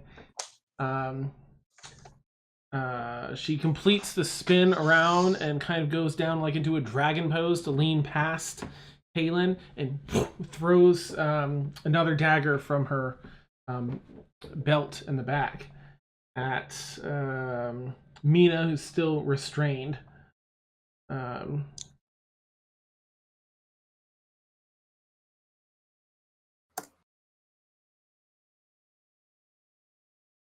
I think that just barely hits, right? 16? She's been rolling No, a suck back. Oh, okay. that hurt. Yeah, my AC is 14. Oh, okay. And it's only because of the drop to 1, only because of the advantage. Chucks this third dagger coated in poison. It fires in and sticks into the webbing, and you just see the webbing start to fill up with blood. Blood trickles down and soaks that part of the webbing all the way down to into the pool of water. Starts to disperse. It's not good, guys. All right, that's all she can do. I forgot. Nope. Okay, so at the end of her turn, she seems to be done, kind of playing her idea of playing.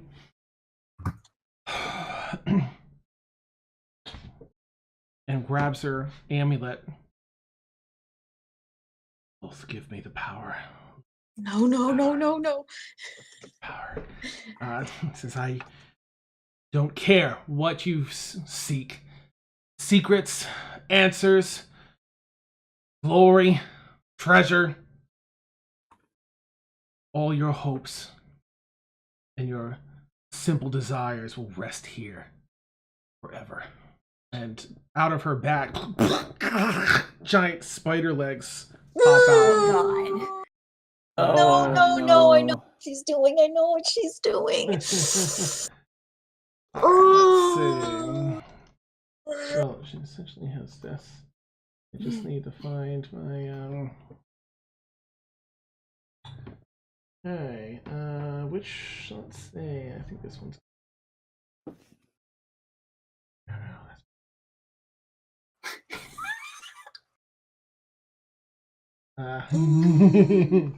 okay, sorry. It's a token, the right token, and I thought I had the right one, and then I was like, oh, it's just a cute little bitty. Oh, never mind. Turns into this What the freak? near gargantuan. I forget what the thing below that is. Spider. Huge, I think. Damn, it's drunk with power. Torso. It has the original Tal'Wraith, the male body, half orc, half goblin kind of torso. Giant spider body. And that's all Tal'Wraith can do on this round. But basically... You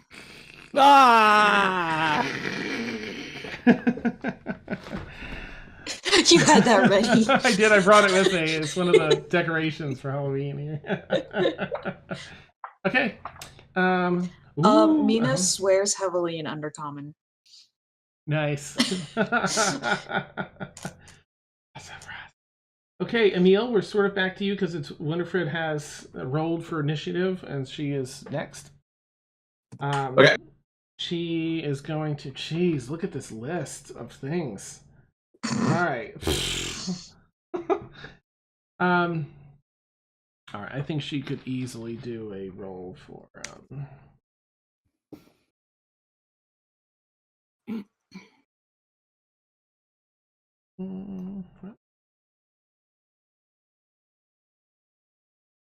Oh yeah. She examines the doorway, and seems to sense the arcana. Well, I mean, so do I, but I'm a wizard too. So. Nice. And only because of factors she's yet revealed to you. Because typically you can't find this except for the caster. Given her role and her business, she kind of puts her hand up along the doorway and takes one finger, and this claw basically comes out of the end, and she just pokes it through this invisible ethereal field, and just it makes like a combination of electricity crackling and a nail scraping a chalkboard. And it takes some force for her to cut down through it. Puts her hands in and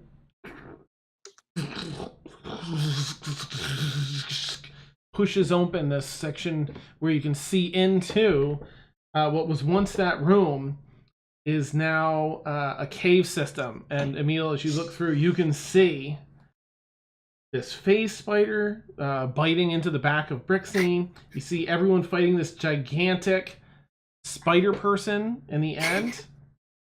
And Wynnifred, I can't enter unless I'm invited. You might be able to. Vampires. You should get your friends out or go in and help them. I can keep this open. Okay. But yeah. Sure. Okay. Right. You know what? As you're leaping through, she's again, just because she's Wynnifred Dalca, she's going to say, "B. That is a Yolchlo, dangerous shapeshifter, like dark magic." It's okay, I'm a wizard, it's fine. You're already like in the thing, yeah. Okay, yeah, she's holding it open now, like after you've leapt through. And that's her turn. Brings us to Blueberry. That starts to turn underneath. Ooh, that's right. I guess that's a little bit of bludgeoning damage. Let me what? Come on, just roll. Before. He just takes. Wow, she has so much health. Okay, anyway, he has so much health. He takes 3 points of measly points of damage. Wait, if he's raging, it's half because of bludgeoning. Yeah, yep, he's been attacking, so. Okay. All right, begins his turn by, again, going for the attack here. Where is Tal'Wraith? Okay, all right, we're getting there. Hits, nice. Goes for a bite and just bites into this nasty section in the abdomen. Just starts ripping out what it can. Oops, no save yet. Nice. All right, Tal'Wraith finally reaching the red point and his health. Just rips out like this green slime and spider blood and everything else from the belly of this giant creature before trying to find a space where... All right, that brings us to Mina. What would you like to do during your turn, Mina? Okay, so seeing that, Mina's just gonna like kind of turn her back and be like, nope, she can't move, but I'm going to try something odd. Okay. I'm going to aim this. I'm going to cast Burning Hands, Okay. which originates from me in a 15-foot cone. So I'm going to try to aim it so that it doesn't hit Brixie and try to hit the phase spider. Okay. It'll be a disadvantage. Just so it gets advantage then on a dex save. But if I do that, because it comes from me, does that burn the webbing away? You can give it a shot and find out. Okay, because it says it ignites any flammable objects in the area. So it's just coming straight from me. So it makes a dexterity. You know what? Dex? I'm gonna cast this at 3rd level. Woo! Nice. Okay. All right. Let me get to our phase spider and find a dex save. Oops. Hold on. That, yeah. So yeah, dex save of 15. A 12. Yeah, I failed. It takes full damage. You know what? Oh, dang it! My dice are on the other side of the room. I have actual specific fire dice for fire damage. Nice. But they're all the way across the room. So it takes 5d6 fire damage. Okay. 18 points of fire damage. All right, now let me just check the webbing. Does that burn the web away? Let's see what the web.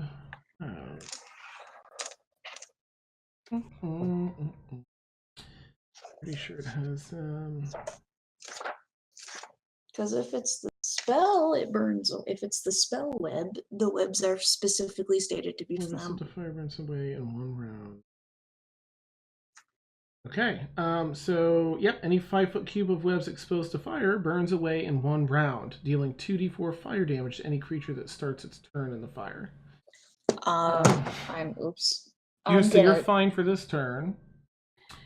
And it's gonna take. You're still restrained until your next turn. Basically, it burns away over this next round. Okay. And then I'm gonna once more healing word myself. Okay. 5 more points. Yay! That was a 1, and that is lame. All right, 5. You saying? Yeah. Here we go. All right. And I can't move, so that's my turn. Kaylin, and I'm gonna go help. Kaylin, ooh, you take 4 points of bludgeoning damage as this thing, grew on you and his foot went like. Great. But you knock that off and you're ready to. Okay. All right. I'm just gonna lay into it. It's gonna go. Go. Dan, I did send you a Facebook message, but it might not even matter. So I don't know. I will check it right now. Yeah, let me see. Want all that stuff to be in play. Or it might not even be true. Okay. I don't know. Anyways. Okay. Ooh. Yeah, given the circumstances, I would say you can certainly try, and that would just be a free action. Okay. But yeah, you're right. It might be tricky, given where you're at. Okay. All right. Well, as my free action then, before I attack, I'm going to just be like, I'm not sure it will work, but I'm just going to try it anyways. And just say, Ira Metzelhoff. Okay. And then I'm just going to just wait for a couple of seconds. Mm-hmm. And then just start attacking. Okay. 5, 10, 15. Let me see how close you are. All right. Well, that one's interesting. Okay. And it's a miss for both of them. Okay. This thing is just, you're short and its legs keep pulling up out of the way as you're attacking and you just can't get the meat of it. There's some...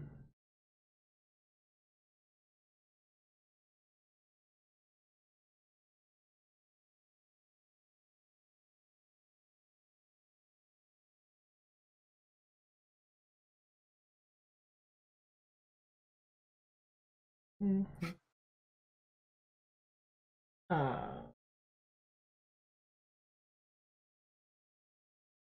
All right.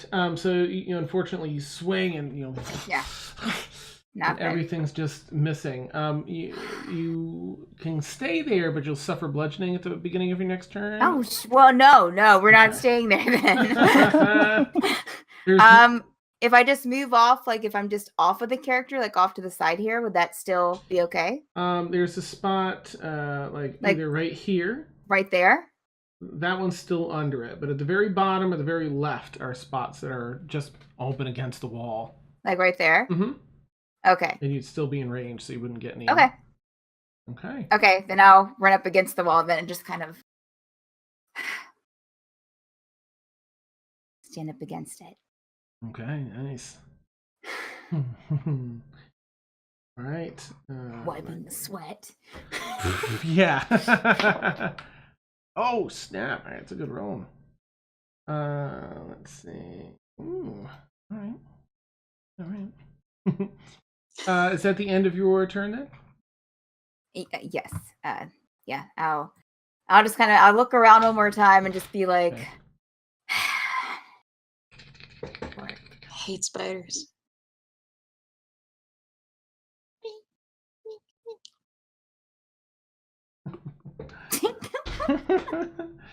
All right, Emil, you're up. You've run through, and you're right here in the cave system now. You see all this madness going on.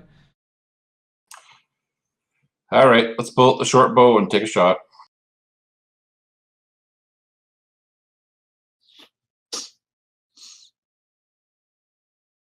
Oh. It's just, all so new. It's a different environment. You just hustled in, you load it, or you draw your arrow back, and it goes right in, it sinks into one of those mushrooms in the ground. It's just didn't get the arc you were hoping for. All right, I'll move off to the side and try and stealth as my bonus. Okay. All right, Brixie. What turn? Something with it. He's gonna use Thunder Wave to try and knock this thing back. This, that, two. What's going on with the DC set 28? Weird. There we go. Okay. Nothing's gonna succeed on that. Bummer, it succeeded. Still, it takes half damage.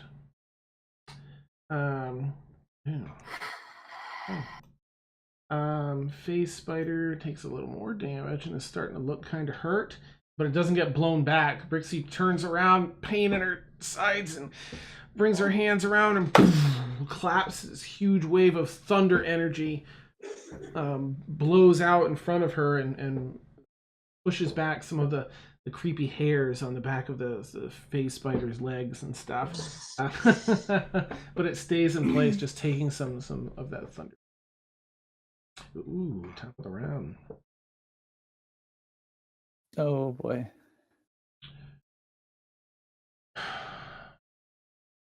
Question is, what on earth is Wynnifred going?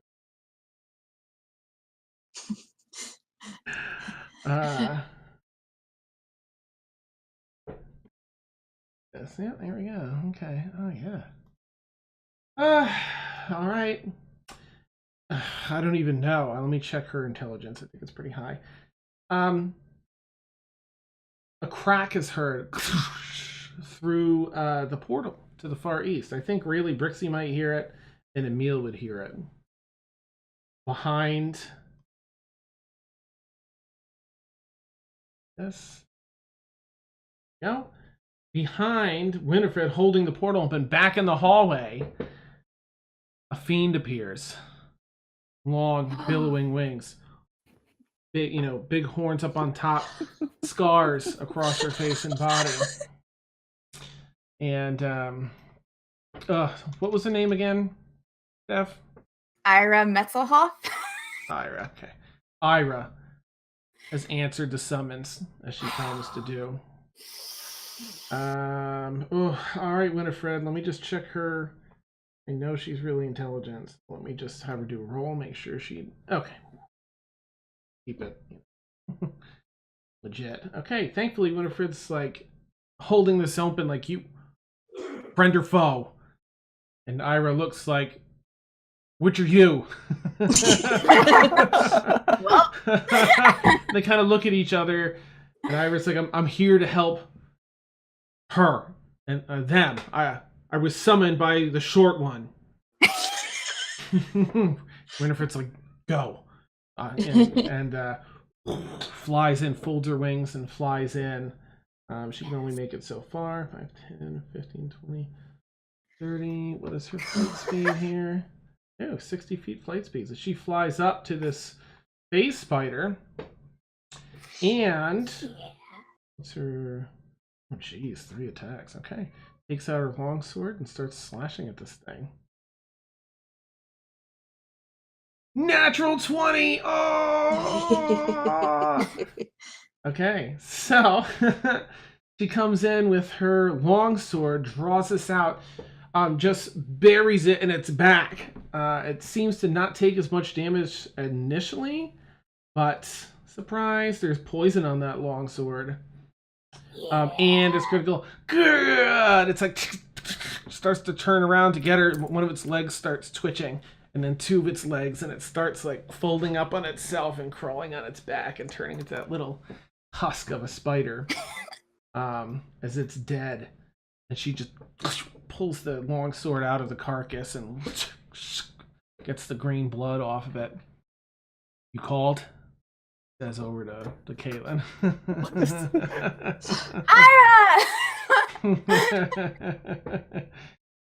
All right. Anyway, that's it for Ira. She also happened to be. She had an initiative of 23. She rolled really high, so that worked out really well. Next up, Felix. Gosh, can I tell what kind of range this spider person thing has? Yeah, you're pretty familiar with different polearm weapons, including a halberd. It looks quite large. Yeah, you imagine there's probably like a good 15 feet of reach. Oh, jeez. We're screwed, guys. Okay. I am going to use my bonus action first and do a rally. Well, it's not really an attack, but I'm going to spend a superiority die, and Sam, you can roll a d8 to get that many temporary hit points. 7. Woo! Nice. Do you say Okay, anything and to then- her as you do that, or is that just like a thumbs up? Minasan, ganbatte! Nice. She's like, okay. Amazing. And then 2 attacks on the. Is it a Drider? Is it a Drider? Do we know it's a Drider? I'll just call it a Drider. Oh, this thing? Yeah, it's a what's the name of it here? Yochlol. Lol. Okay. Yeah. That's a 16 to hit. That hits? Yep. Oh, nice. Even in this form, yep. That's 10 points, and then a second attack. It misses. Okay. First one, you pierce right into its stomach and pull out some goodies. Second one, you swing around and it climbs up. Nice. It's a pinata. It sort of climbs partially up the wall to avoid your second strike. Anything else for Felix this time? No. That is it for me. All right. What's it gonna do? All right. What you gonna do? It's for you. It has how many? Okay. It's going to turn down towards Kaelin, having dealt a bunch of damage. And even though it has this giant humanoid face, it has these spider pincers on either side of its mouth. And it comes right down, and its head is like half the size of your body. It goes to pierce with those, or attempt to bite you with them. And you're like, nope. You do like a dodge maneuver, and it just, you hear the click, click, click, the chatter of clicking pincers above your head. Is it gonna bother with you again? Why did it have to be spiders? Why couldn't it be follow the butterflies? Nice. It sort of like, it stays in its position, but it rears its legs around and spins its body in this creepy spider way as it comes back around, this time at Blueberry, and attempts a bite. Blueberry. Blueberry's like, catches it under the chin with his claws, and failing that, starting to hurt.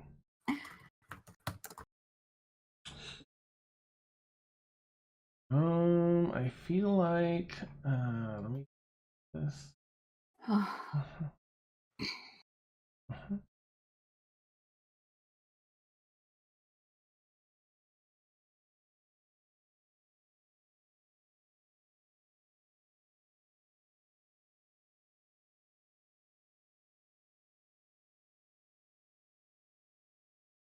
It does like a screech, and its little pincers click and clack.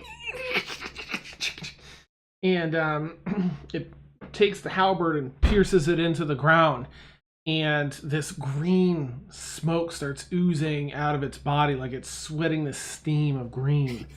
And its entire, and in the matter of seconds, its entire body shifts into this green mist, floating in the middle of this hallway. Who did that? Tal'Wraith. Oh, okay. I don't have a green mist token. I'm sorry for its mist form here. It's just going to stay as this token, but it's green mist, and it floats over on top of the three of you. Not Kaylin, but the other three standing there. No. Let's see. Who lost Ed? That ends its turn. Winifred's next. She's holding, forcibly holding this gate open. Blueberry's next, and because Blueberry started his turn on this, he has to make a Constitution saving throw. Crap. Oh, good. But no.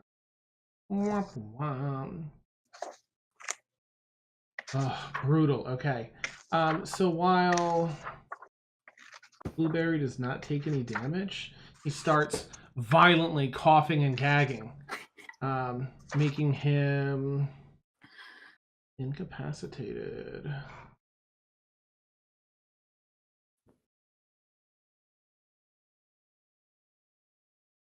Wait.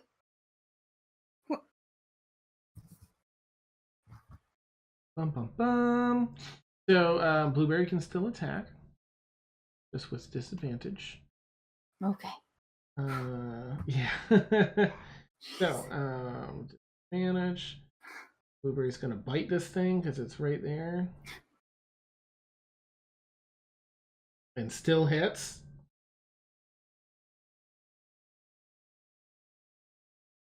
Dealing 9 damage. Oh wow, Tal'Wraith is really starting to look pretty weak. So just so if everyone Blueberry's knows, if Blueberry's incapacitated, he can't take actions. oh really?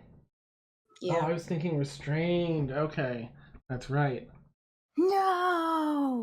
Sorry. You're so cool. 9s. That would be This is not good because all of us are in that mist. no. Oh. All right. Mina's next. I know Mina is also in there. Oh yeah. Okay. Is in there and Holy on fire. no. Oh, you're right. Your webbing finally burns up. If you're going with the web spell, it says any creature that starts its turn in the fire takes damage. Do I take damage? Yeah. What is it? 2d4 or something like 2d4. that? Mina's trying to kill herself.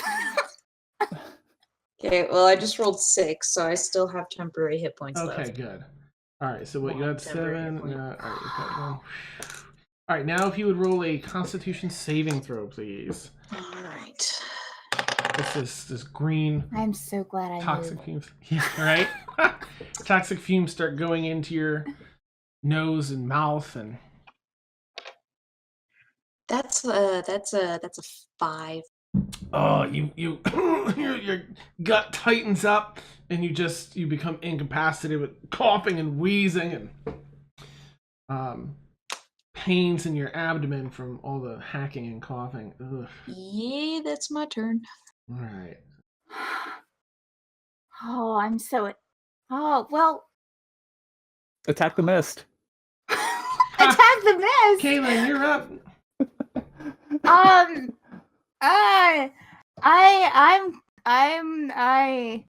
Oh shoot. So Dan, just for looking reasons, so if I get to a point to where I can attack it, would I be putting myself in that mist? You can be on the edge of it. Mm-hmm. I'm going to the edge of the mist, and Okay, that's it right here. I'm gonna. Does it have any form at all, or is it just? I mean, there's some substance to it. I'm thinking. Mm-hmm. Attacking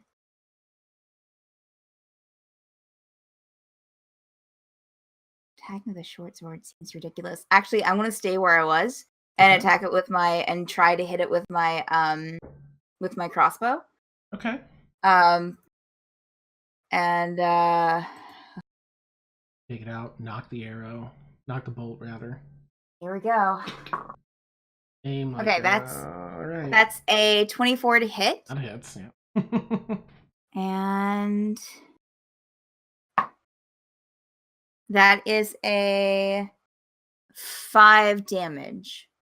Okay. All right. The bolt flies through and seems to grab a little bit of the mist as it flies through and strikes into the stone wall behind. The mist sort of reforms where the gap was, but it looks like it lessened it. That Okay. it did some damage. And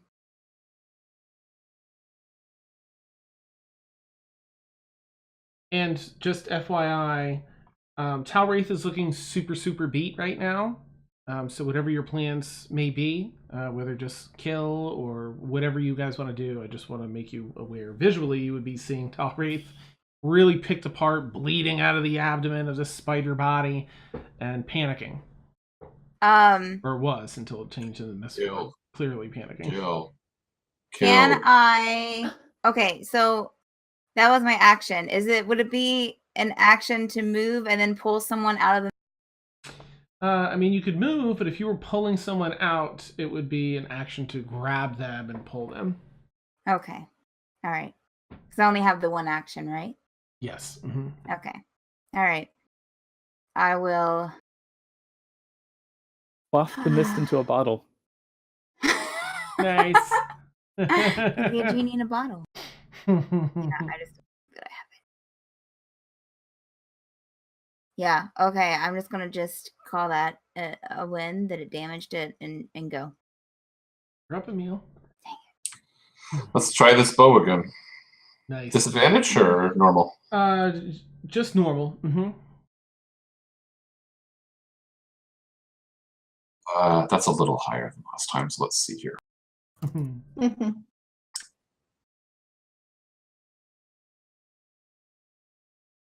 26, maybe?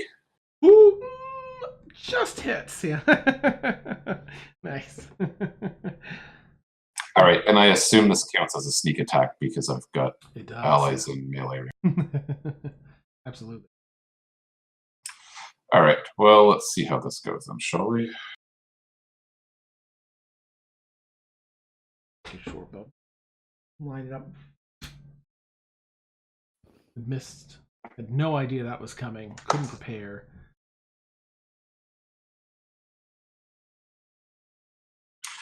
$18. Let's see. Okay.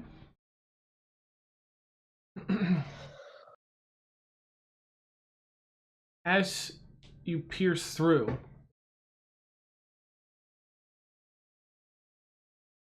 you see it catch a bunch of the mist as it draws it over to the stone wall. And this mist just all sucks up against the wall from the trail of wind left, the vacuum left by the force of the arrow. As all the smoke collapses and strikes the wall and spreads out, it leaves behind, pinned to the wall, the gangly body of Tal'Wraith, bleeding the last of his blood out along your arrow.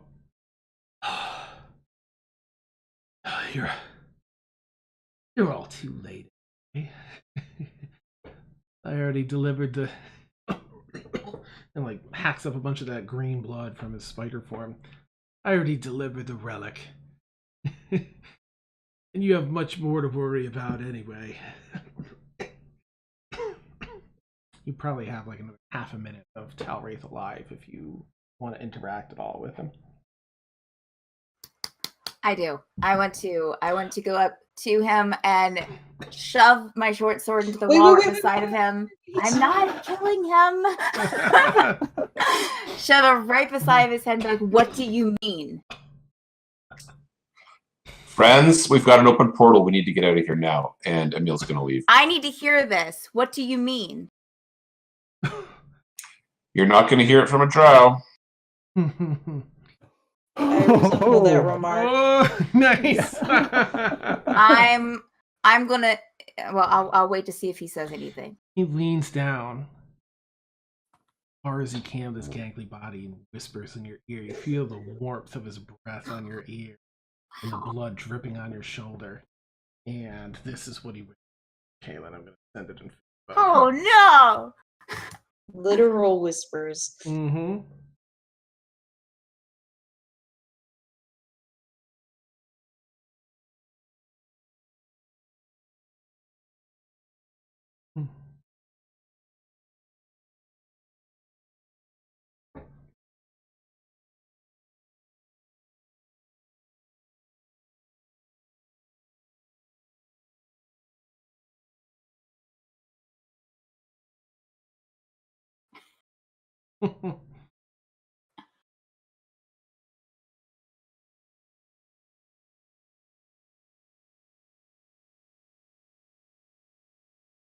I'll send it bit by bit here.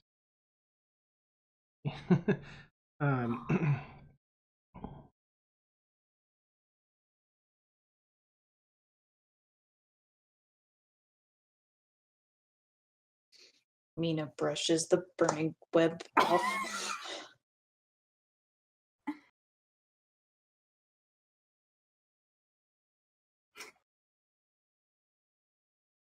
Frank says he whispers the recipe for a lovely souffle.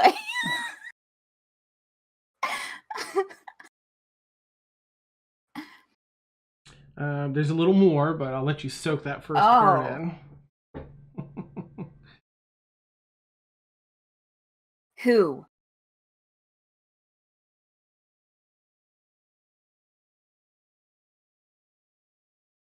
And this is Tal'Wraith saying this, not me. I feel bad typing it, but it's Tal'Wraith. This next part, because he's sort of... And Kaylin will actually be answer me, drow. Okay.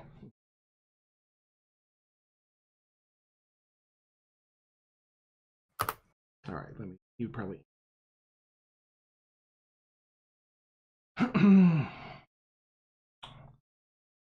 Get my notes so I spell it right.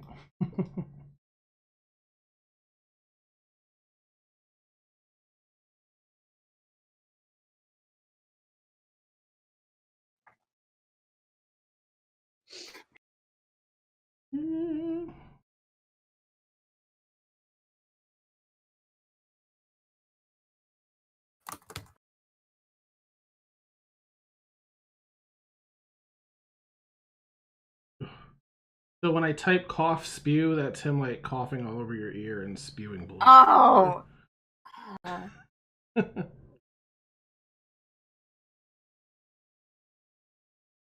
D&D Beyond, guys. It's D&D. Beyond. D&D Beyond.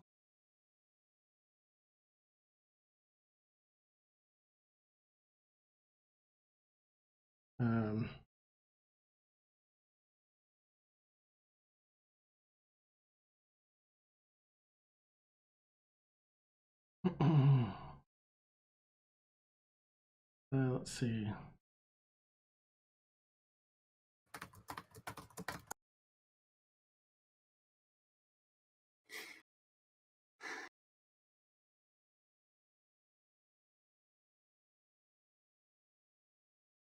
I wish I could type faster. Sorry, it's just too juicy. I want to make sure I spell it right.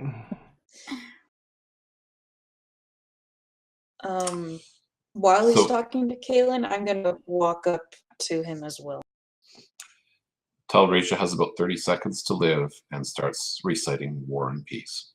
Nice. It was the best of times. It was the worst of times.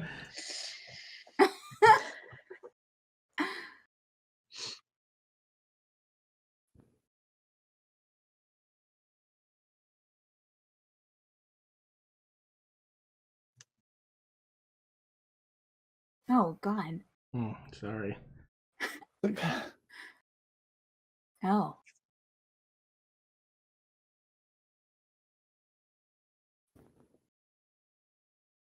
Oh crap!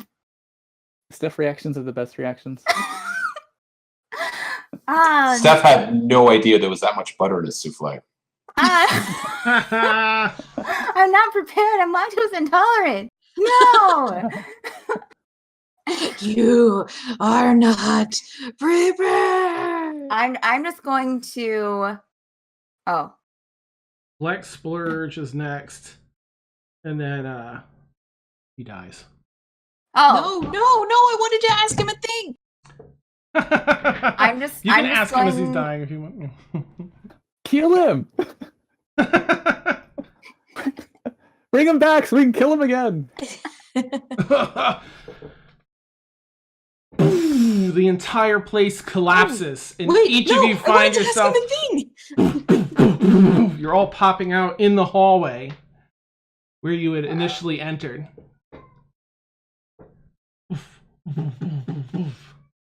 Ow! Put you all back out here. There's Ira. Felix. Oh, not Tal'Wraith. Okay.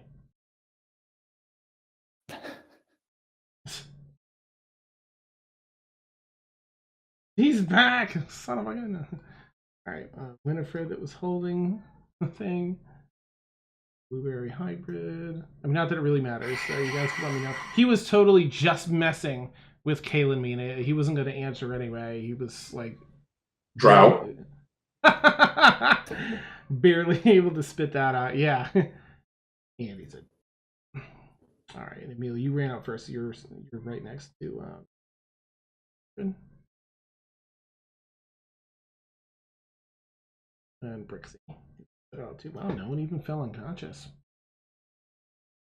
I got close. I got really close.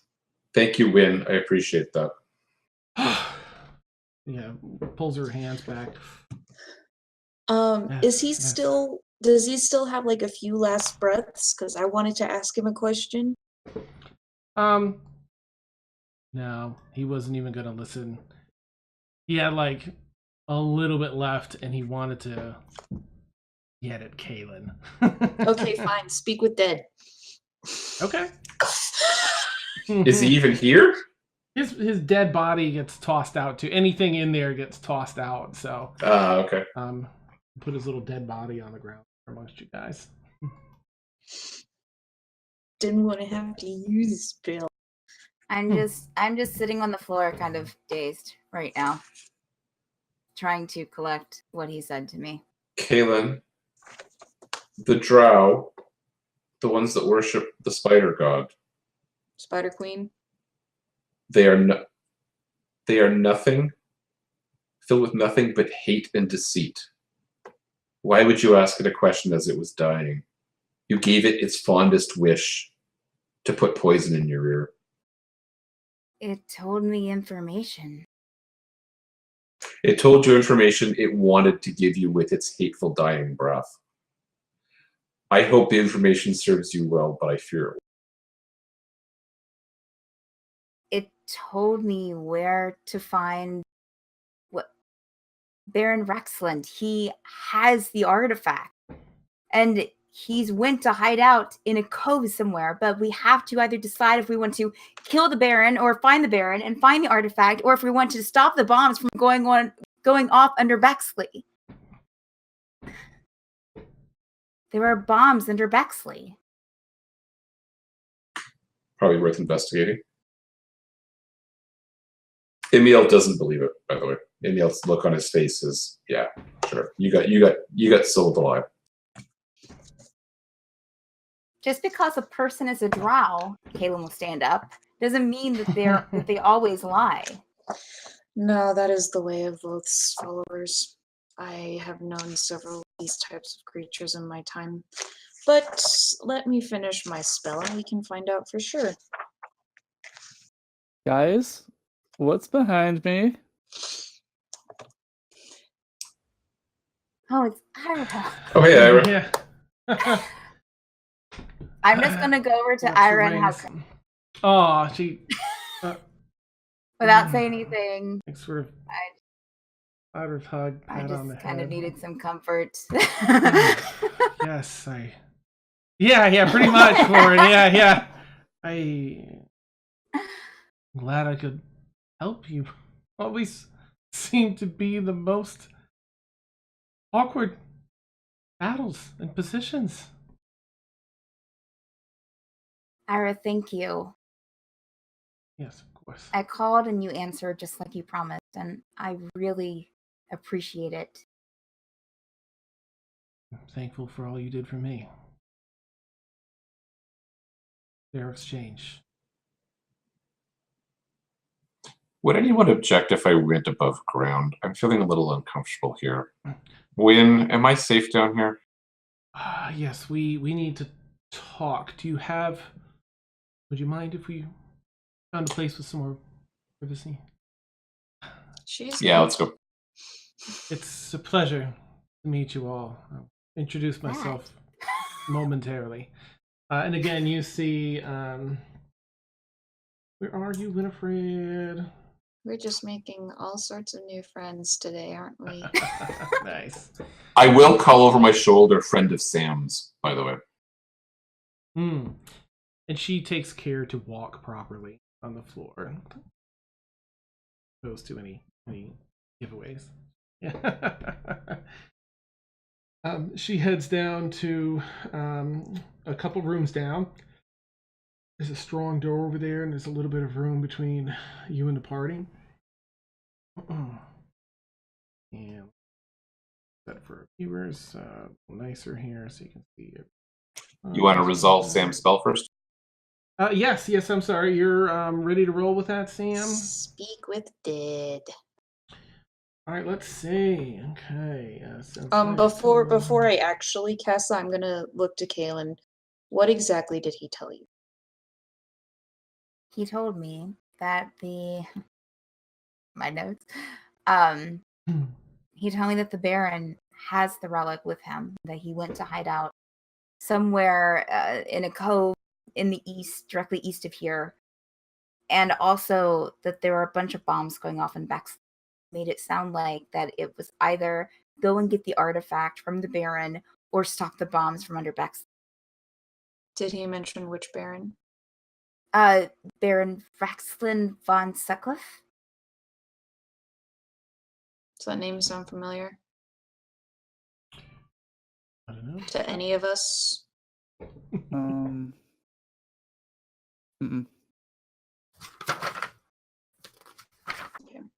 He called him the Master. Felix, Mina, well, just Felix and Mina. You guys can roll just intelligence checks to see if it clicks. I think it was straight intelligence, if I'm not mistaken. Yeah, same here. 11? 14. Felix, you remember someone named Rexlin? Oh, Rex.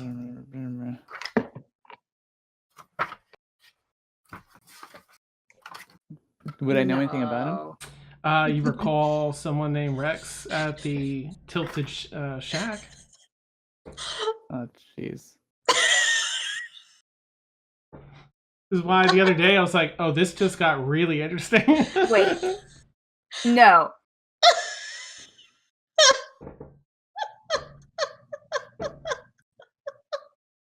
So we got trolled. High probability. The troll factor is quite high. I couldn't believe it. I was like, oh, okay. Yeah. So while, go ahead, Mina, and ask. You cast a spell, and in the original gangly form of Tal'Wraith, spirit sort of. Oh, no, I guess it would be the corpse. The lungs fill with some air, rattling, and the blood pooling, and it kind of leans up, sits up, and seems to be attentive to you, Mina. Okay. So I'm just gonna kind of kneel in front of it. Where is the Baron?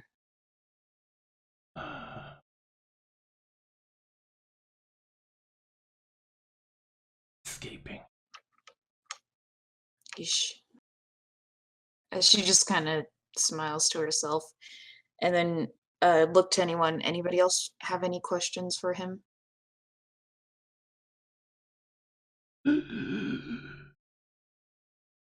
Okay, then I'll lean in and whisper in Undercommon. How did you know my name? My old name?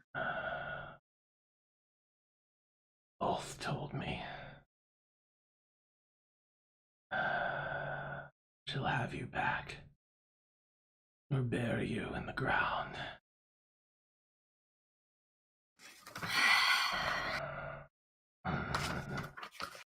Are there any others who know?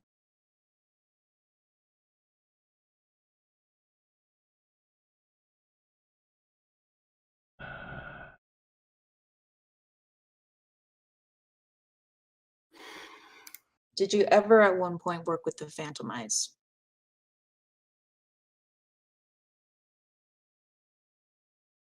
Perhaps. That's 4, That's 4.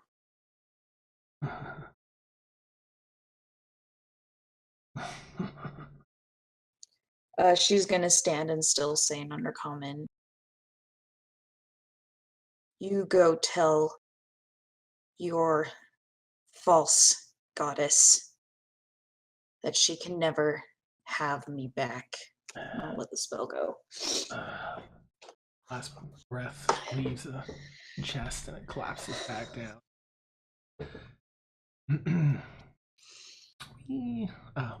Meanwhile, Wynnifred is over with Emil. I have much to tell you, teach you. And in the meantime, I need to stabilize you. And many, this is a bit off-putting. So I want to have you prepare for this moment. You'll need to drink a small portion of my to regain control, firm control over your vampiric.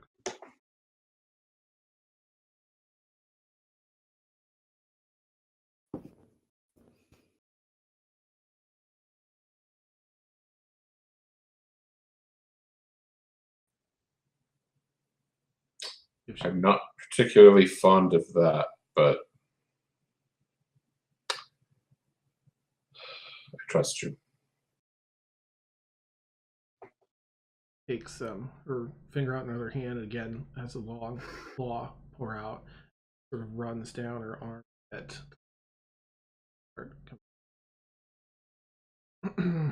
Gosh, I guess there really aren't any cups. But I guess it's sort of a personal affair anyway, so she holds her wrist out to you. Won't need much. Take what you can tolerate. Kind of looks off.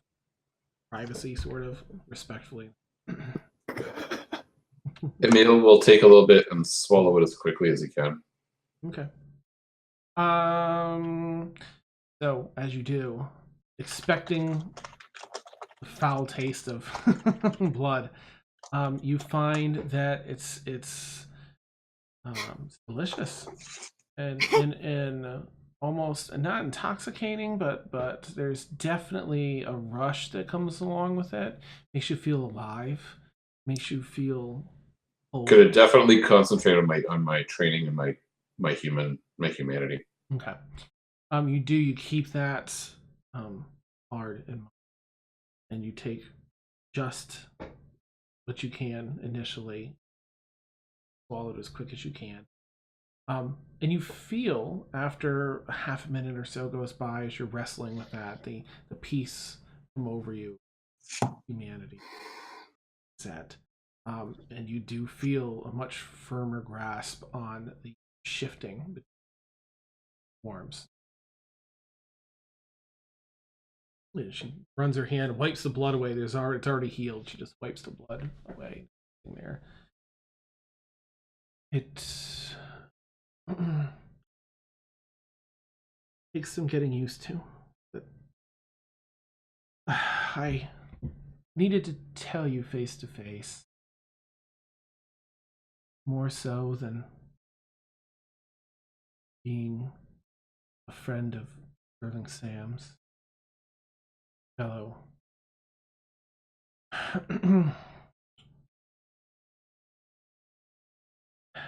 You are partly my responsibility. The creature that infected you was called a vampire spawn. When humanoids are bitten, they don't drink of their master's blood. They become wild, feral creatures. And there is one I made vampire long ago that followed the good path for centuries before turning down a darker path. It's one of his vices. You turn families time and then leave them vampire spawn.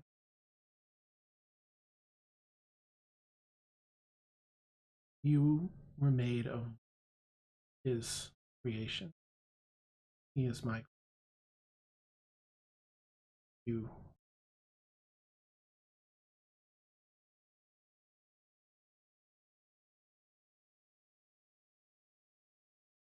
And he'll have power over me.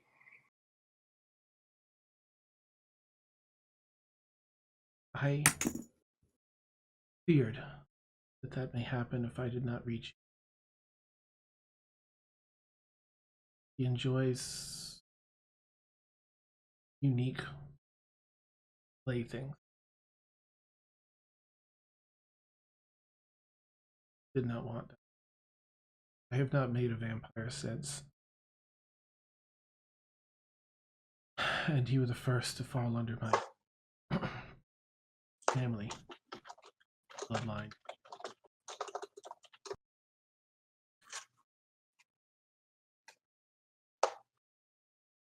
We'll end tonight's session. Whee! Oh, right? You guys did it, and no one even passed out. We lived. That was a wild ride. I don't know what you guys are talking about. I got to spend some time in a hallway all by myself. Like, Nice.